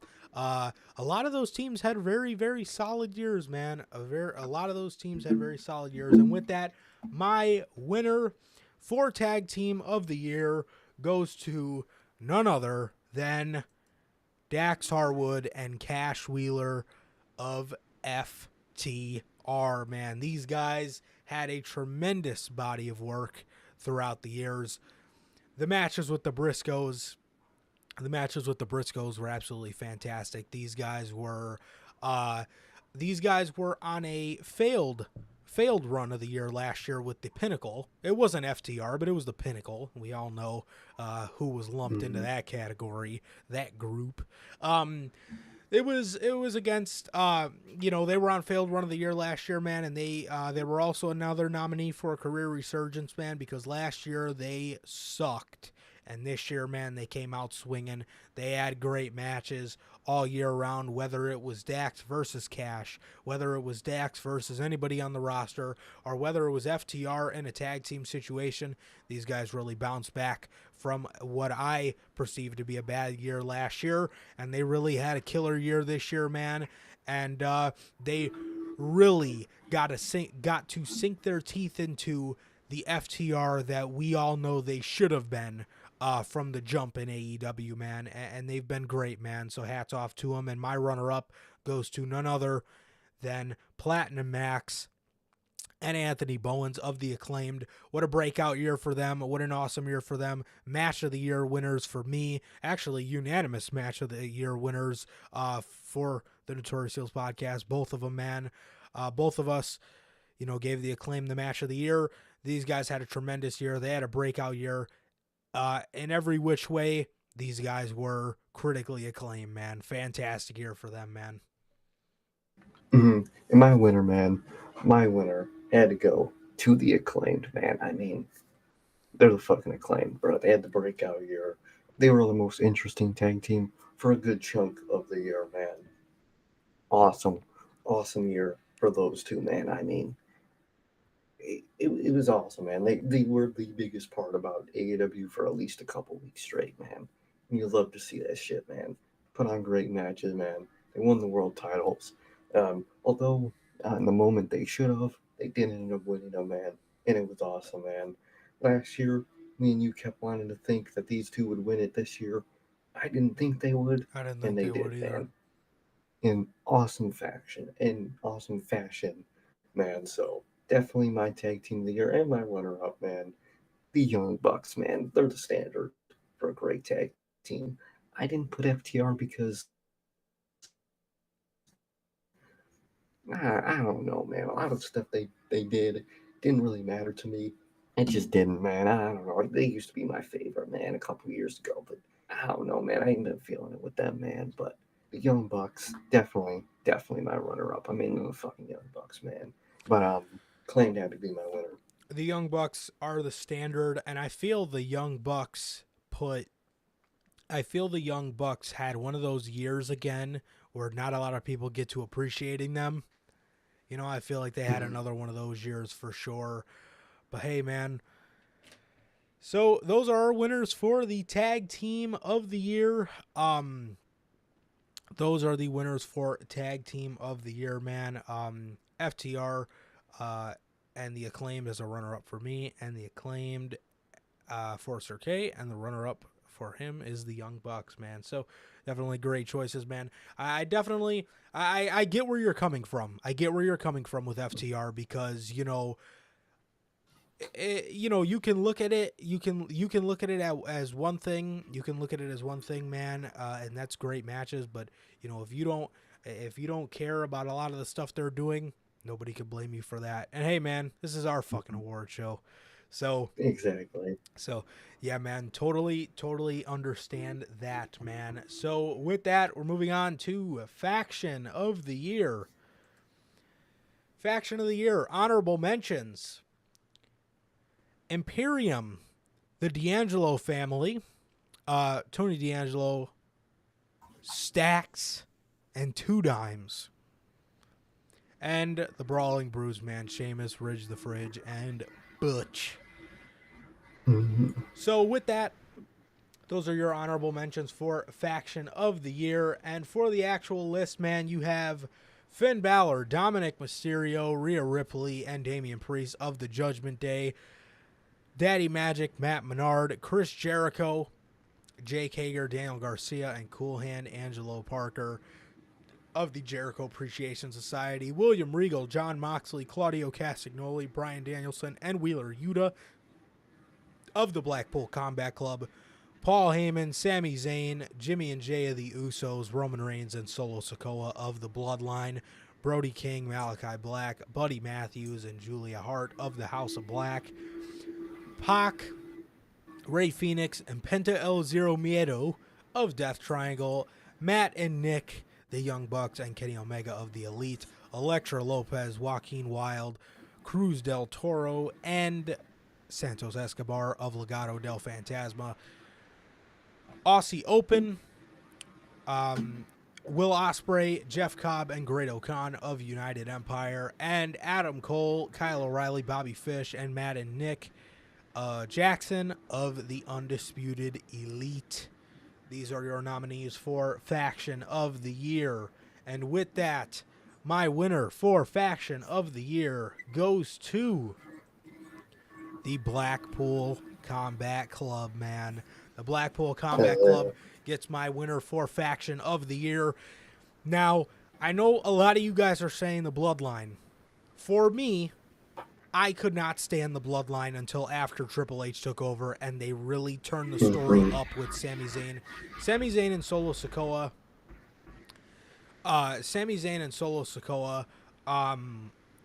Really breathed new life into the group for me.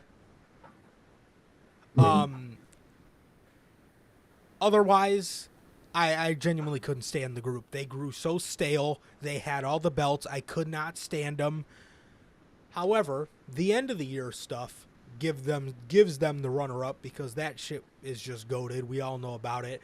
The BCC has been such a consistent group throughout the year. William Regal's promos, John Moxley's promos, John Moxley and Bryan Danielson's ability to stand up even in the backstage situation and be a locker room leader has been incredible. Claudio Castagnoli with a career resurging year. Wheeler Yuta with a breakout year. It doesn't get any more fucking high. It doesn't get more well, what's the word I'm looking for? It doesn't get higher. It doesn't get higher up on the list that of. It doesn't get higher. Well, Jesus, what's the word I'm looking for? It doesn't get any more high octane than what this group did this year, man. Match of the year candidate, match of the year runner up for both of us unanimously for Anarchy in the Arena. A match of the year honorable mention for the Blood and Guts.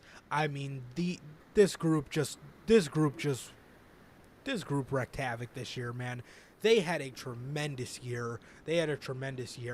In terms of match quality. Their storylines were good. Bryan Danielson's storylines with Daniel Garcia were so good. John Moxley's storylines with CM Punk were so good.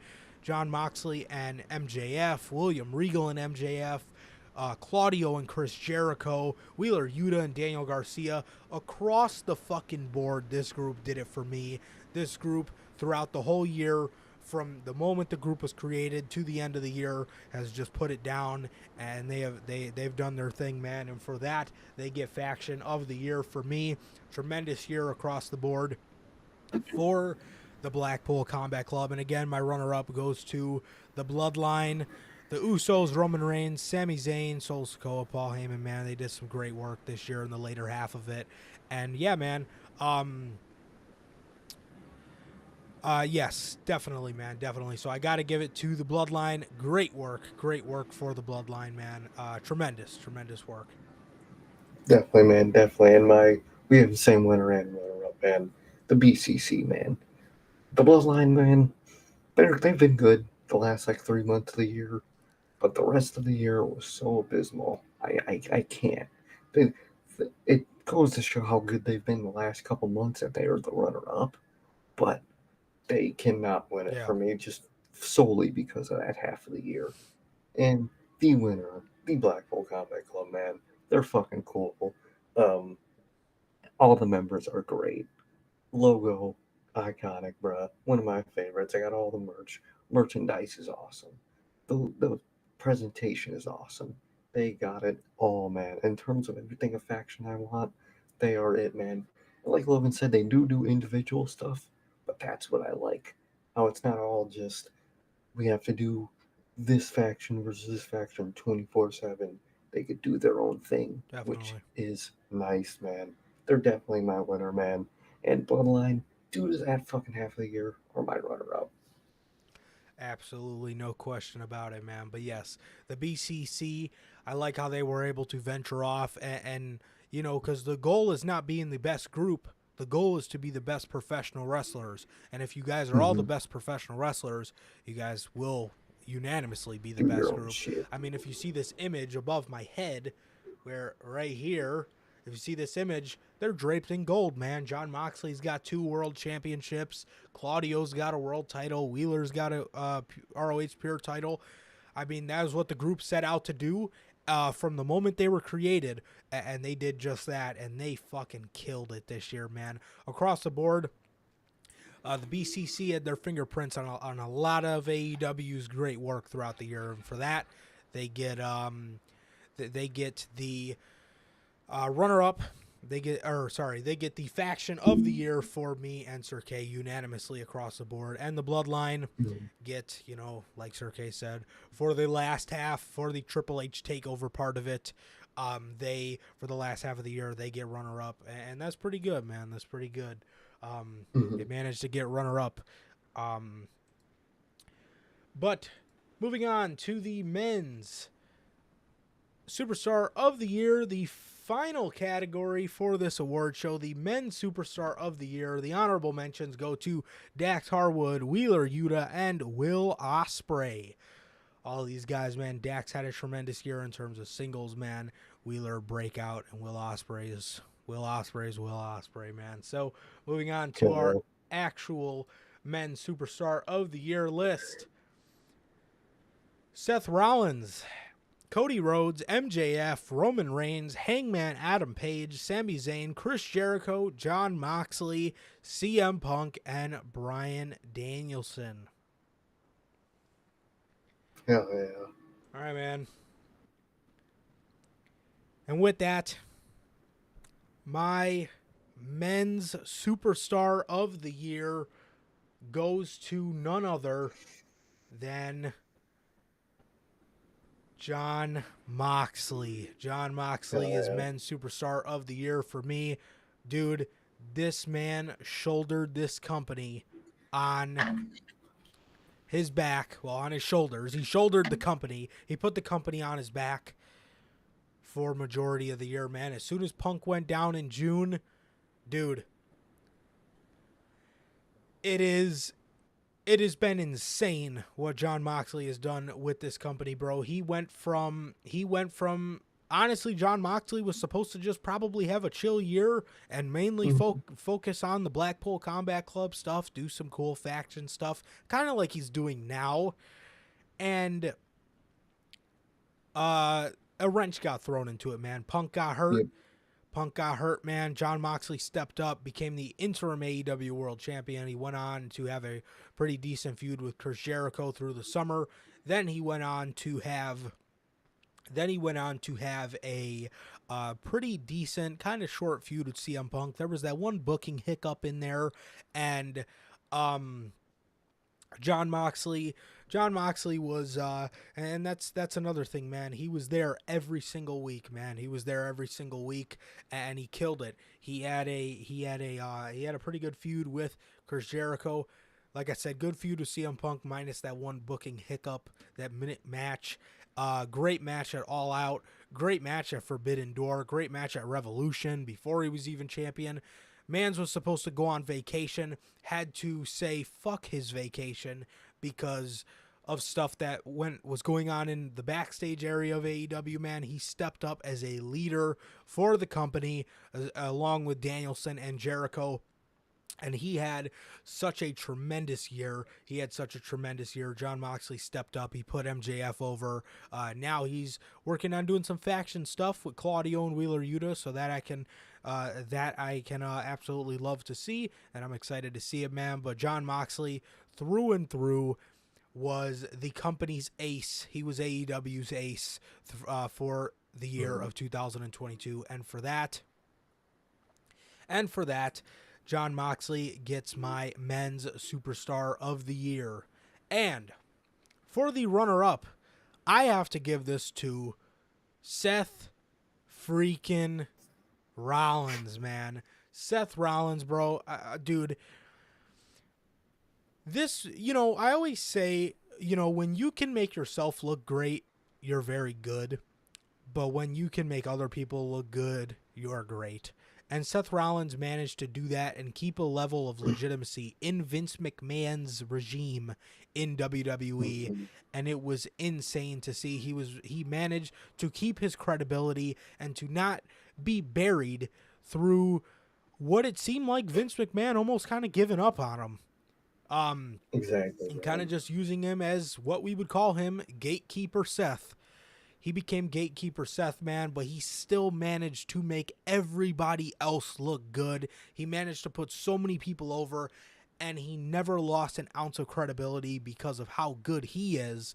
And he managed to capture the U.S. title this year, man, and put on bangers of matches all fucking year. Seth Rollins really did WWE a really good service this year, and I really hope come 2023 we could be talking about Seth Rollins winning a lot more championships, man, in the company, because if there's a guy who deserves it, a guy who played gatekeeper wrestler all year, it was Seth Rollins, man. He deserves it through and through, and therefore he wins my runner-up for men's superstar of the year, man, and John Moxley takes the cake for the men's superstar of the year. Hell yeah, man. We have the same, both winner and runner-up, man. John Moxley, man.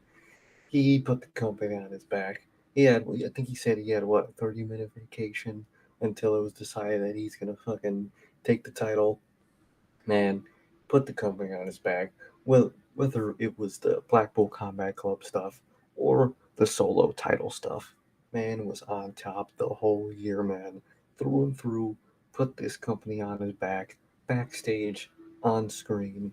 It's got to be Mox, man. It's got to be Mox. He's one of the coolest Absolutely. guys you'll see, man. He's one of my favorites. My men superstar of the year, man.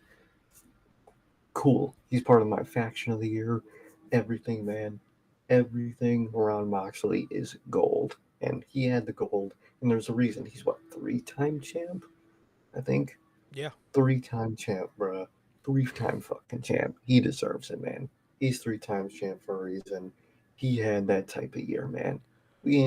We have the same runner-up, man. Seth Rollins. Seth Rollins, he put the company on his back, not in the same way as Mox, but in the same sense. Although it wasn't in a title situation, it was a roster situation. He put that damn roster on his back, bro. He was putting on bangers with anybody that was coming in, man. Anybody that was there. Seth Rollins he was the ace of WWE just for his level of work he put in for the company, man. Whether it was for the guys coming in or just people that were on the roster not doing much, man. He did right, and he did amazing with everybody, man. And I'm happy to see that 2 of my favorite Shield members, my men of the year, man. Same. But my runner-up went to Seth, like yours, and mine went to Moxley, man. Yeah, man, and this is so cool. I seen Bell said too here. It's so crazy that this is the year of their 10-year anniversary. 10 years later, they win Literally, Men's Superstar of the Year and all on runner-up for top. the category. Just a tremendous year. Just a tremendous year in professional wrestling, man. Honestly, Seth really did put this company on his back, and he really did some great work. He put this roster on his back, really. And again, he did Hell yeah, WWE man. a huge service here.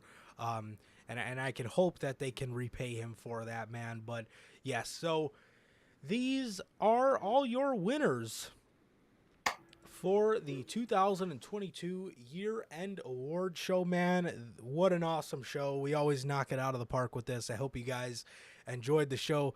From the looks of it, it looks like you guys did. Let us know what you guys think, man. But yes, I thank you guys so much. This has been another great success. This is one of our favorite shows out of the year to do. Well, honestly, probably one of my personal favorite shows to do.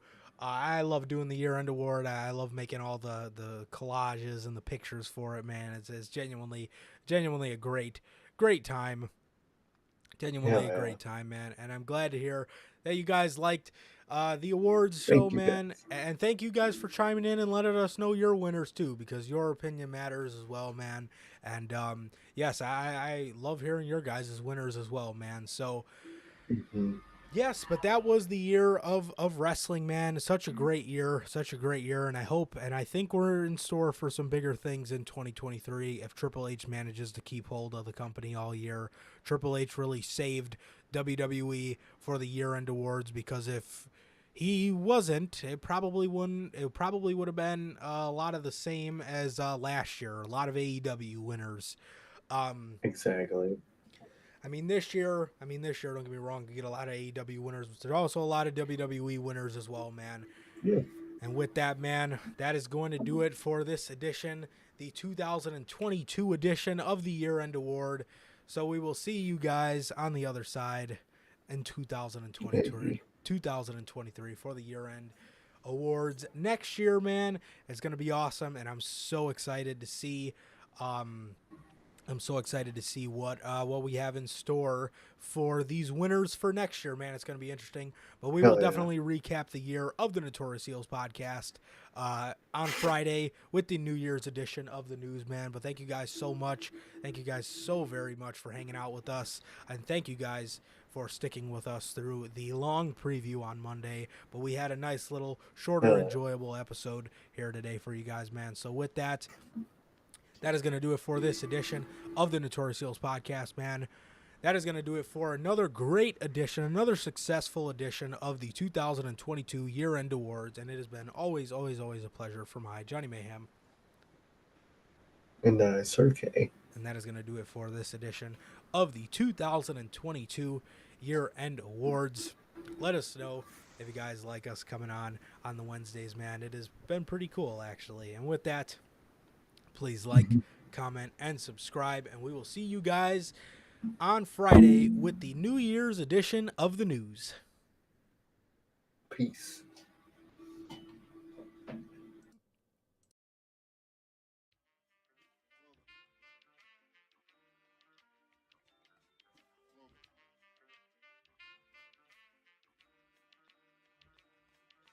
I used to get pills on the bitch. Now I throw shields on the dick to stop me from that HIV shit. And niggas know they soft like a Twinkie fillin', playing the villain, prepare for the strap killing. Biggie Smalls is the illest. Your style is played out like Arnold, and that's what you talking about, Willis. The thrill is gone. The black Frank White is here to excite, throw dick to dice. Bitches are like I'm brainless, guns are like I'm stainless steel. I want the fucking fortune like the wheel. I squeeze cats till my clips is empty. Don't tempt me. You don't want the fuck with the I'll be damned if this ain't some shit. Time to spread the butter lyrics over harmony grip. It's the mood killer death trap. Yes, I'm a jet black ninja. Coming where you rest at, surrender. Step inside the ring, use the number one contender. Looking cold booty like your pussy in December.